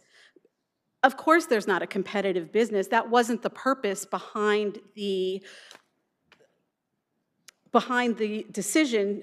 We didn't want to waive the right to rent if the tenant was going to pay rent elsewhere. But if the court wants to look to So, counsel, I'm gonna twist what you're saying a little bit, if I may. So, what was the consideration that the landlord received? Would it simply have been the fact that the landlord received some money as opposed to no money? I mean, there is a waiver of all, less than the arrears were paid, right? And the balance of the rent due under the lease term was also forgiven. So what was the benefit of what benefit did the landlord receive here, other than money certain? the consideration was the knowledge that this person was going to adhere to the representations that were made in the agreement, that they could not possibly pay rent because they were in such dire straits. And exactly what happened is what the landlord was trying to prevent from happening. And just one more point I'd like to make. If the court were to look to an employer-employee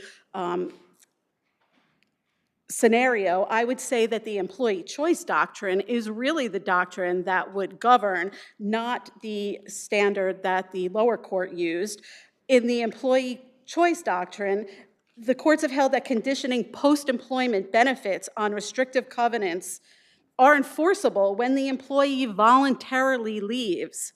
So in this case, this tenant voluntarily left. We agreed to let her leave, and we held her to the post-vacature requirement, which was that she wasn't going to be opening a store and earning money and paying another landlord rent. Thank you. Thank you. Thank you both.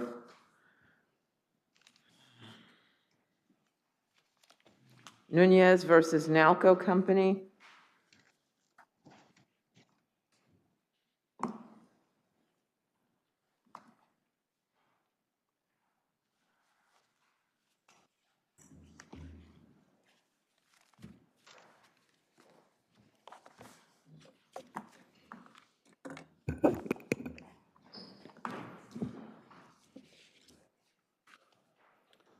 May it please the court, my name is James Yu, and I represent the defendant, Appellate Nalco Company. The main issue on this appeal concerns the admissibility of plaintiff's expert opinion. And respectfully, the court below misapplied the Frye standard when it denied Nalco's motion to exclude plaintiff's expert Michael Klein. What aspect of the standard for Frye was violated? Not the novel theory. In other words, for Frye, you need to establish that it's a novel theory. Correct. You're not challenging that that this passed that test. Oh, no, we absolutely do challenge that, Your Honor. You do? Yes. So wasn't there a novel theory, the ideal gas law? No, we're not saying that the ideal gas law is novel. I mean, it's essentially old law that essentially says that chemicals... Their scientific theory, sorry, I give off misspoke, gas. not their novel theory. Right, Yeah. that's not a novel theory. I mean, it's like a No. theory of gravity. What we're saying here is that the application of the ideal gas law is to draw the conclusion that gas then... So you're saying the foundational aspect. You're not saying that that's a novel theory. You're saying it's the foundational aspect, that there was too much of a gap between the data that they came up with and the opinion that they proffered. That's right. Their expert failed to link the ideal gas laws to his conclusion that increased pressure could cause this, where if the cap was tightened. Exactly. Yeah. Mm-hmm. Correct, Your Honor. So, and that's exactly right. So if I can, just in a nutshell, describe what the plaintiff's theory is in a very short sentence, is that some amount of Nalco's chemicals, which is used to treat water in this cooling system, was overfed, and whatever amount that is, he can't say, converted to gas, which then converted to pressure in the system to the extent that it exceeded the tolerance levels of this cap that then he ejected forcefully. So that's the essence of the plaintiff's. A properly secured cap. In his plaintiff is saying correct. a properly Right. secured. Assuming that the cap was properly secured, correct. And when we asked what methodology Mr. Klein used to reach that conclusion, all he could cite to were the ideal gas laws, and which I said are simply that chemicals in water can release the gas. But the ideal gas laws have nothing to do with pressure. So from there, what he said is he used his quote-unquote deductive reasoning to then draw the conclusion that the released gas then caused an increase in pressure in the system to cause the cap to eject. Now, there's always going to be pressure in the system. The record is undisputed that there's always some amount of pressure, that's 55 PSI, that's pressure per square inch in the system, and the cap is rated at 150 PSI, so he needs to account for a 95 difference there, but he does absolutely no calculations whatsoever to say how much chemical could create a forceful ejection of the cap. He doesn't cite to any literature that talks about how chemicals can convert to gas and then into pressure in a HVAC system. And I want to start with one fundamental point. There's no proof in the record whatsoever that there was even any increased pressure in the system, or there was even additional gas in the system. So in the absence of that evidence, in the absence of any literature, and in the absence of any real-world examples of this ever happening in any of the countless of HVA systems that exist around the world where these types of water treatment chemicals are used routinely, he has to at least have some basis to link the ideal gas laws to his conclusion. So he could have conducted experiments, but he didn't do that either. He says that he can't conduct an experiment because the conditions he talks about that created this phenomenon can't be replicated because there's just too many variables. I mean, that's basically, so the only thing we have to rely upon is his own say-so, and that's his quote-unquote ipse dixit. And that is, precisely what's forbidden by Frye. And the only person that did conduct an experiment was NALCO's expert, Dr. Cunningham. And Dr. Cunningham actually performed 2 experiments because plaintiff's theory changed in the middle of NALCO's motion to preclude the evidence, to preclude the expert.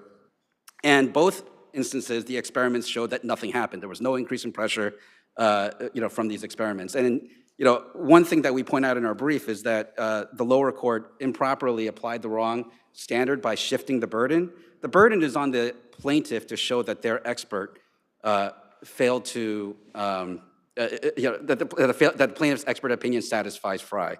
But instead, by construing the plaintiff's expert opinion in the light most favorable to the plaintiff, what Justice Edwards ended up doing was shifting the burden to the defendant to try to disprove Mr. Klein's theory. So your expert is Cunningham. Correct. And I think he admitted that if the clamp weren't properly tightened, that would be a matter of seconds before the cap exploded. Is the clamp different from the cap? I know that your argument is that the cap wasn't tightened enough. Is the clamp what is used to tighten the cap? Yes, so there's a ring so there's a cap, and then there's a ring that Yes. that then gets tightened. And if you don't tighten that enough, then it can explode. That's your argument, is that the plaintiff did not tighten that clamp sufficiently. Correct. Right, okay. Correct. And the other thing is that the water, I think your expert also said that he didn't replicate all of the water conditions in his experiment.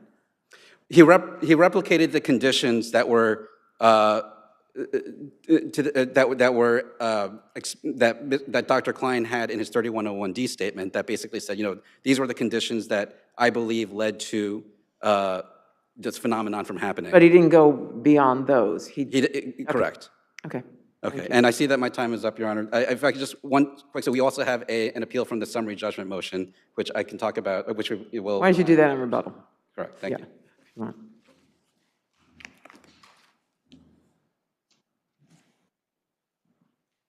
Good afternoon, Your Honors. Good May afternoon. it please the court. My name is Stanley Tomkeel. I represent Jose Nunez and Alta Mercedes, the respondents in the matter. This case really boils down to a question of one of 2 possibilities. Mr. Cunningham, the defendant's expert, concedes this as well. Either the cap was improperly applied, or there was a sudden buildup in pressure that blew the top off. Those are the 2 choices that we're presented with. Mr. Nunez has testified at his deposition and in an affidavit that he put it on tightly, But it's more than that, because the whole point is whether or not the cap was put on tightly or it comes down to what was in the system. Yes. So Well, that's why true. don't you get to that part of it? Okay, thank you, Your Honor. 'Cause that's what put you in the position to need a Fry hearing. Okay. So there is data from this electronic device that NALCO used to feed chemicals into the water system. And the TRASOR, it's called, recorded the quality and characteristics of the water and fed these chemicals, but it relied on a fluorometer to detect what's in the water to give it feedback, and that was malfunctioning, so it was overfeeding chemicals. But it was always overfeeding chemicals, and that's not something that was corrected for after the accident. I imagine to this day it's overfeeding chemicals. No, right? Your Honor. No, they corrected for that? Yeah, it was corrected. It was overfed. In the record, I'm pretty sure they say that after the accident, they didn't change the flow of the chemicals. Maybe that's what the appellant's attorney said in their brief, but the testimony is that the chemical was overfed because the technician wanted to work down some of the chemical, and in addition, the fluorometer that was not working was not giving feedback to shut off the flow at the time, and so the chemical kept feeding and feeding and feeding without anything to tell the machine to stop it. Now, the machine has been corrected after the accident, so these are not normal feeds of chemicals. Did Mr. Klein do anything to determine at what level of chemical an explosion could occur? No. So then how does one, I mean, I understand you have the ideal theory, but that's sort of, what do you have other than the ideal gas theory? Other than to know that if there's chemicals, it can produce pressure, and pressure can lead to an explosion, undue pressure. But without more than that, how do you get to the point, the conclusion? Well, Your Honor, he knows that the chemicals, when they interact with the biological material in the water, produce off-gassing. The defendant, or the appellant, concedes that. Mr. Cunningham says, well, if there was a buildup of pressure, it would have rippled up to the roof, 5 or 7 stories up to the roof, before building up in the canister. So we know it produces an increase in pressure. The literature shows that these chemicals give off gases. There's no real dispute about that. The gist of Mr. Cunningham's point is that, well, there really wasn't chlorine in the chemical, even though the label said there was, and the pressure would have gone up to the roof instead of blowing the cap off. I thought the question was, there was chemical, the chlorine or whatever it was in the water, but it wasn't enough to reach the point that it would blow off a cap that was properly secured. Right. Well, that's what yes, that's an issue. That's definitely an issue, although Mr. Cunningham says there wasn't any chlorine in the water. That sort of muddies that issue. But the thing with the chlorine is that we know that it creates pressure. We know that the cap blew off. We know that the data from the TRASOR coordinated to see the overfeeding occurring at the time that this incident occurred. Just real quick, I don't see in this record that there's any dispute that there was gas buildup in this machine, right? Is there a dispute that there's gas buildup in this machine? Their dispute is that there was not enough pressure below the top. Right. Their position, or their expert is saying there's not enough pressure in here to blow the top off, and it was because your client did not secure the canister top properly. That's what they're saying. Your position is, no, the gas that there was the level of gas that was in the machine was too much, and it didn't matter whether I secure, the fact that I did secure the cap properly, but the gas in the machine was so great that it caused the canister top to fly off. Yes. That's the position. And, in terms of, those are the two positions, right? Your expert's saying, yeah, I can just tell you, just by looking at how chemicals work, yeah, there was a lot of gas, unless the defendant's going to eliminate any situation where the gas could, that there was no introduction of any chemicals that would cause the gas? Because they're saying that there was gas, but just it wasn't the amount of gas that caused the top to blow off. That's what they're saying. That's what they're saying, but we, You're saying, your guy's saying, no, there's a lot of gas in here. yes, he is. But where does he get the basis for the fact that there was a lot of gas? The recordings of the free chlorine level, and as well as the recordings of the ST3D or the 3DT701 chemical was measured, and it was measured as going 17 times higher, withdrawn. That was the ST70 was 17 times higher than it should have been. That's the chlorine, and the other one was a factor of 10, basically, 10 times He's as high. looking at recorded numbers. He's looking at a machine recording the numbers. These are not numbers he's pulling out of thin air. This is in the record, right? I mean, this is what the machine was showing in terms of what was in this, what was in there, what was going on. Yes, this is recorded data that's being analyzed by the expert. So then he does a simple, chemical reaction type of figuring out what happens when you do all of these and you combine it and poof, it pops it off. That's right, Your Honor. It's his opinion. Their expert has a different opinion, and that's what the case is about. Okay.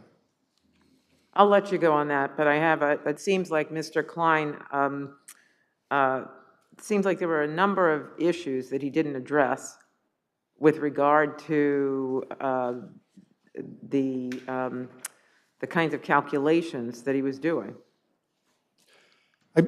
He did not do calculations of No, I'm saying he didn't. He didn't do any calculations at all. He didn't know how much pressure would be required to reject only that there was, had no idea how much pressure. I think that's a good argument. Required. I'm sorry? He had no idea how much pressure would be required, and there was no testing done to determine that issue. The test was the actual result, in essence, because the cap should not have blown off. It was properly affixed. The Cunningham, an expert I guess says, that's the whole question. Was it, wasn't it?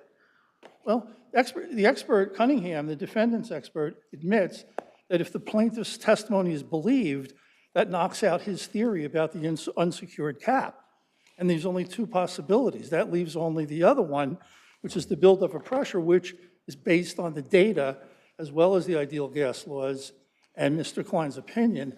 These objections that Your Honor is raising, that the appellants have raised, really should go to the jury or cross-examination to be decided at a trial. Thank you. Thank you. Counsel.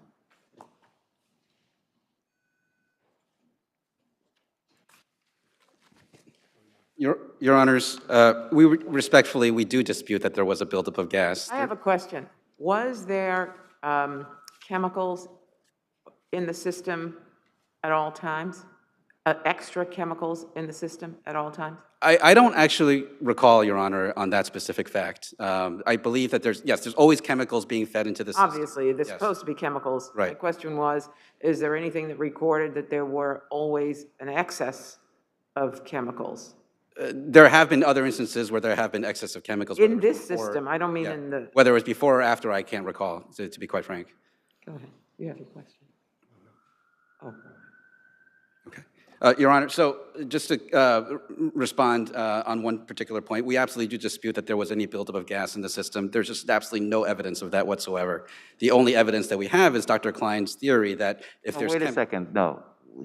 Unless I misheard, his expert is looking at recorded data on this machine, and he is opining or giving his opinion that based on the data that's being recorded, that he's able to figure out the gas pressure in the unit, right?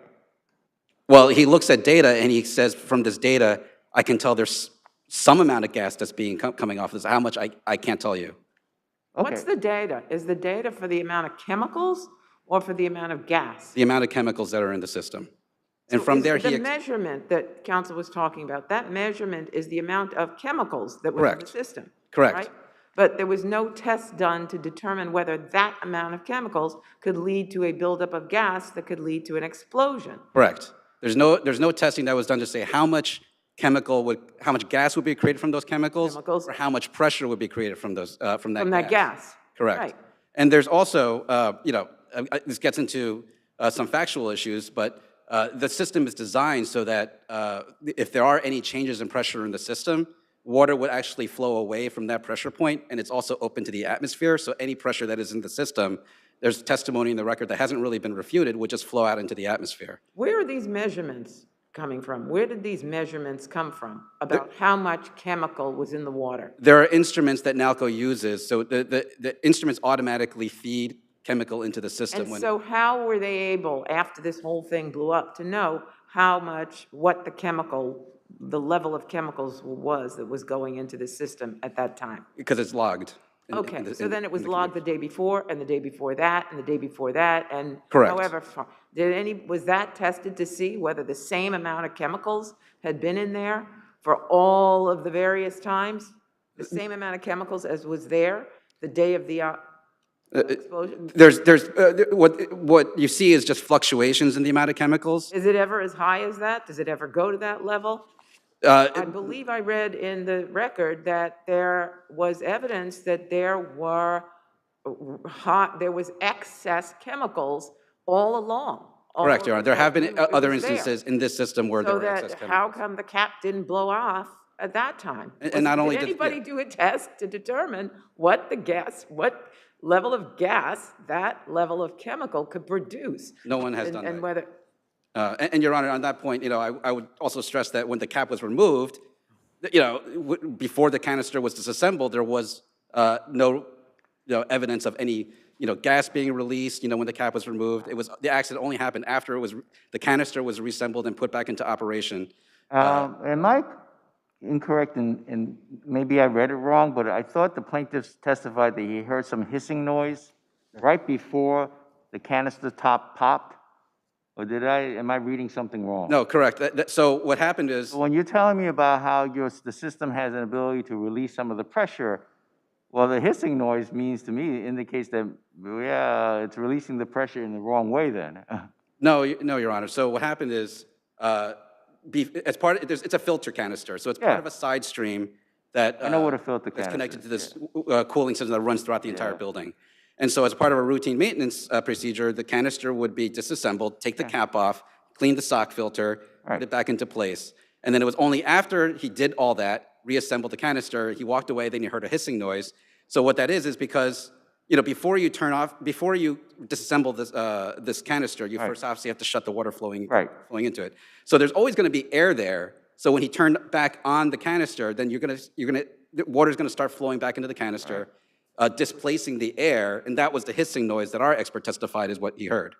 Well, that's your expert testifying, but he said he heard, of course. Right, well, that I understand it, but that's not our point here, Your Honor. The point is on this initial theory that, and I understand I'm talking, but if I could just finish this point, on this theory that the plaintiff's expert is that we're challenging under the Frye standard, is that he has to somehow, he makes this bold claim that the off-gassing of chemicals creates pressure in the system, which then blew the cap off. And the cap, as I said, is rated at 150 PSI. So it would have to be over 150 PSI. Right. But how does he get there? We have no idea how he gets there we're talking about quantifiable data here, as Your Honor pointed out.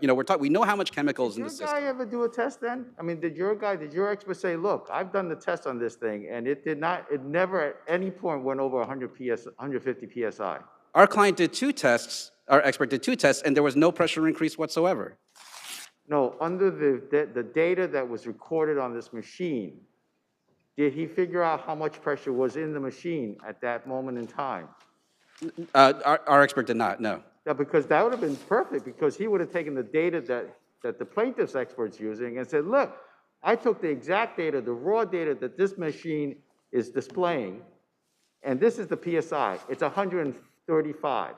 It doesn't even come near 150. Because you're arguing that the plaintiff's expert, he's pulling numbers out of thin air. You have the raw numbers. You have the numbers that are in front of you that you can calculate what the PSI level is for that machine at that time. Respectfully, Your Honor, that's the plaintiff's burden. The plaintiff is the one who came up with this theory. It's his burden at the Frye. At the Frye hearing, correct. And Justice Lubell, the original judge, found that there was too wide of an analytical gap between his theory and the data that was analyzed, and therefore ordered the Frye hearing, and the Frye hearing confirmed that he still didn't do any testing to back up his... I appreciate the fact that you're saying it's his burden, but assume that assume that I take the position, okay, he carried his burden, what do you got? I'm sorry, one more time? Assume that I say, okay, he carried his burden, the burden shifts to you. What do you got to rebut that? You're saying, no, you know, the numbers that he's using, they're all wrong. He doesn't do this, he didn't do this right. You simply could have said, my expert took the raw data, and this is the pressure I got, 130, nowhere near 150, end of story. Well, you know, That would have Your been Honor, simple, right?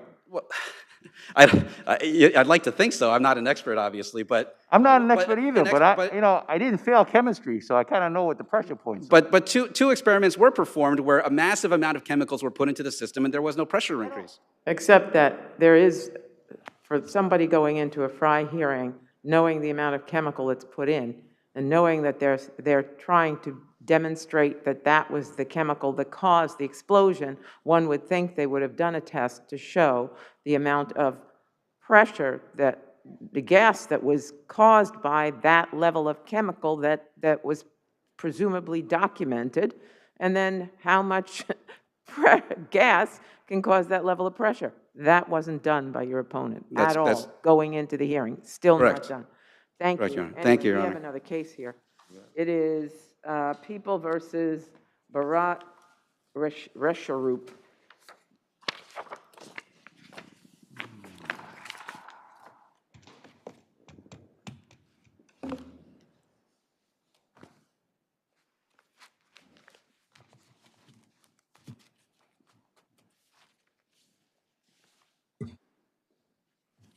Good afternoon, Your Honors. May it please the Court, Danielle Krumholtz for Mr. Resharup.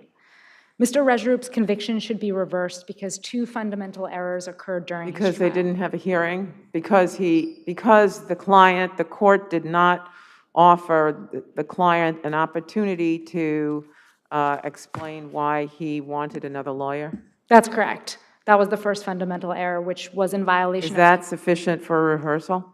That is sufficient, Your Honor. Under People v. Sides and precedent in the First Department, People v. Cummings, People v. Rodriguez, all the court was required to do was engage in a quick colloquy, to discern, the basis. And that wasn't done. There was no colloquy at all. Instead, the court immediately dismissed Mr. Resharup's request and instead attempted to laud counsel, saying, he's doing great in my book. He got you 1 to 3 years. You were facing a lot of time. Denied, and then immediately brought in the jury, leaving Mr. Resharup absolutely no opportunity, despite what respondent alleges, absolutely no opportunity to say any explanation, let alone he had no idea that an explanation, some sort of explanation would have been helpful for the court. It was the court's duty to inquire what the basis of the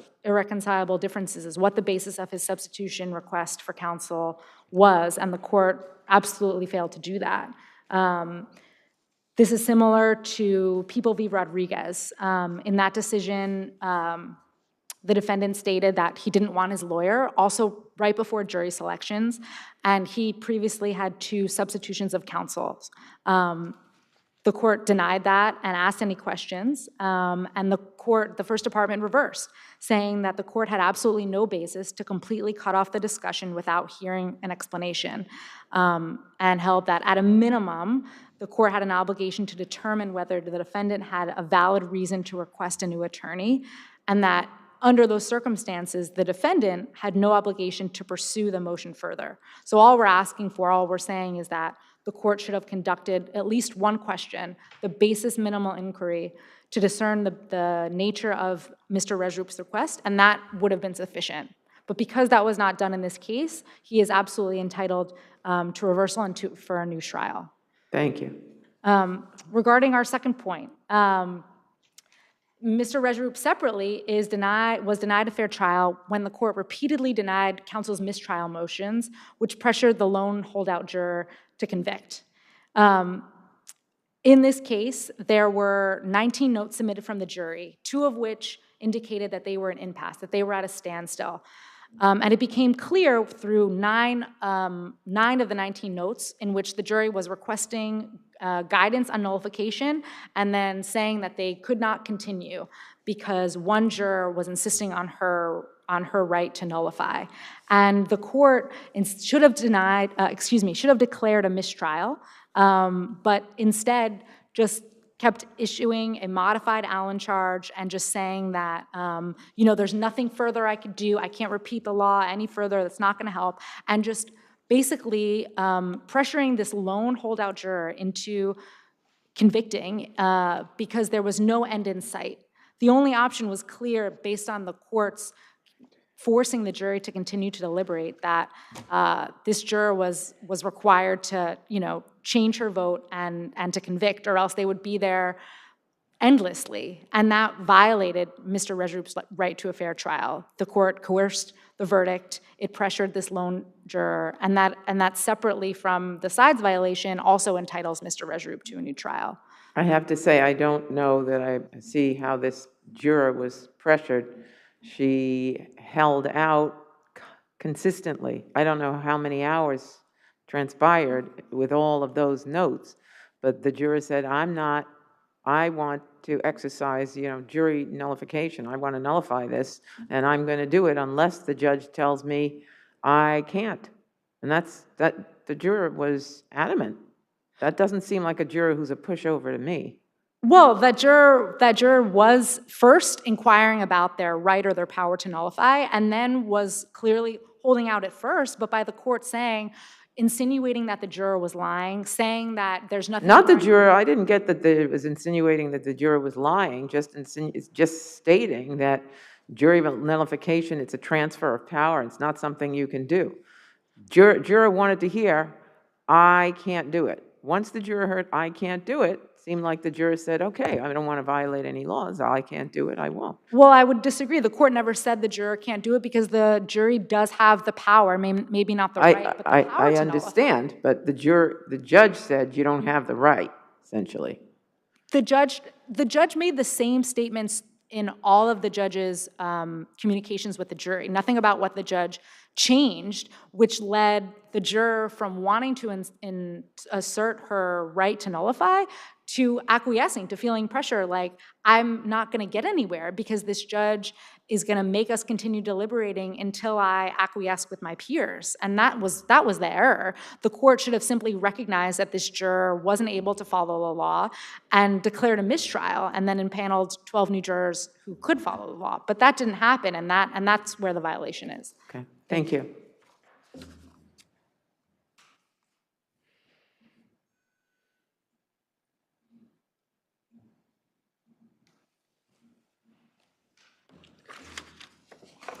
Good afternoon, and may it please the court. Jillian Lewis on behalf of the people.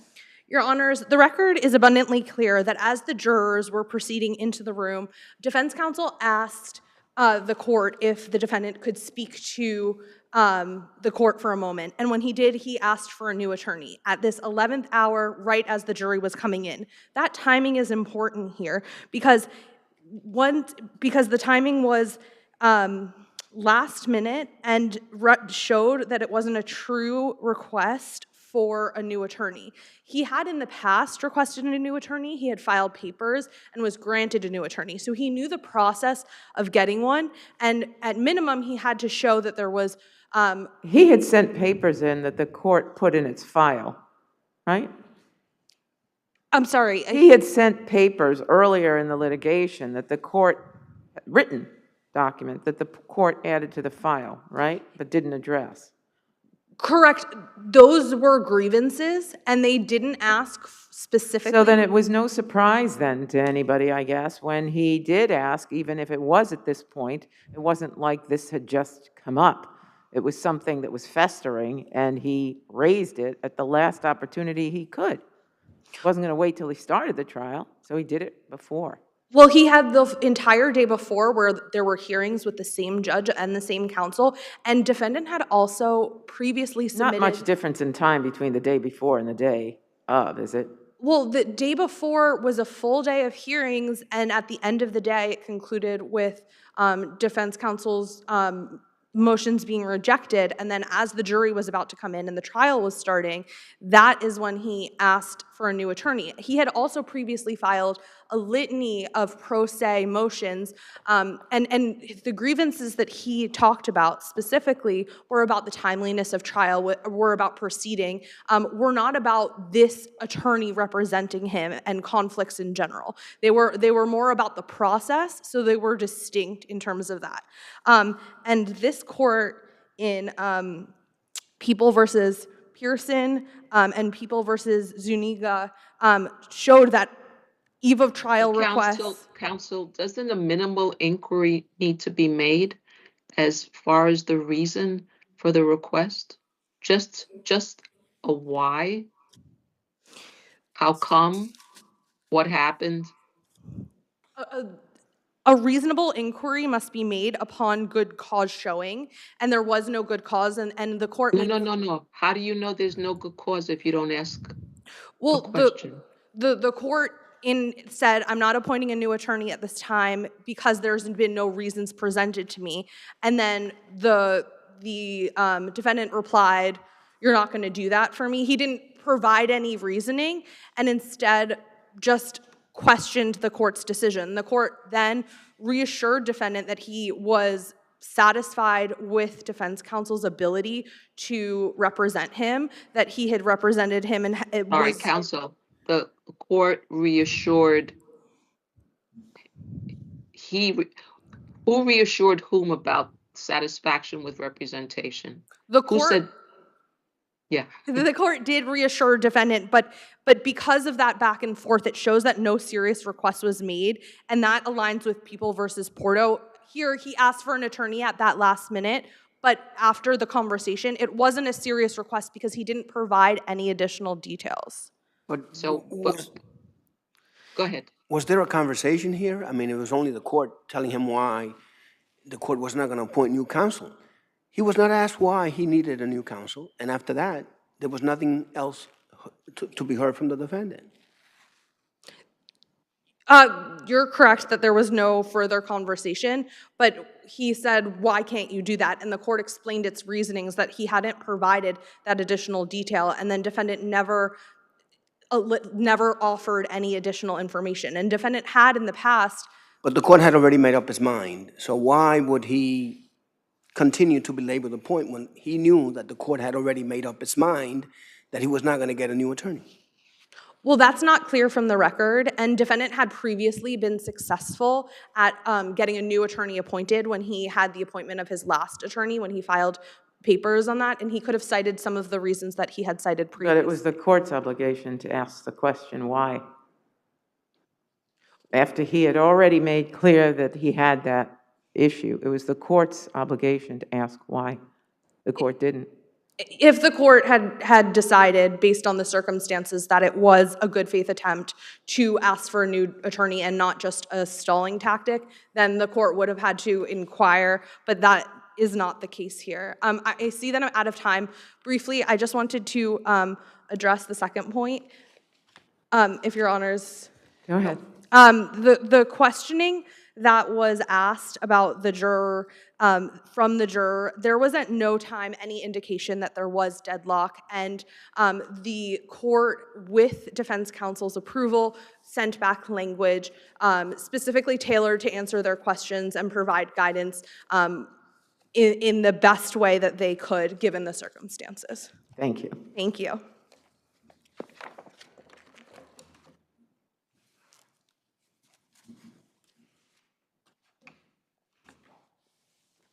I'd just like to briefly respond regarding the first point of the sides issue. Contrary to what respondent says, it doesn't matter that the court explained its reasons. That the obligation that the court had was to simply find out a basis, a minimal basis, one question of Mr. Regerup, and that didn't happen here. So the court's, going on and on about how great counsel is doesn't get rid of its duty to have inquired the nature of his request to begin with. And the fact that Mr. Regerup had filed a written grievance, which was well over a year ago, I think only makes his request, when he did, that more serious. And also, I would just note, relationships between attorneys and their clients evolve over time. So the reasoning for his request before trial, we have no idea of what that was and if it was related to the grievance that he filed a year prior or not. And all the court was required to do was just ask one question,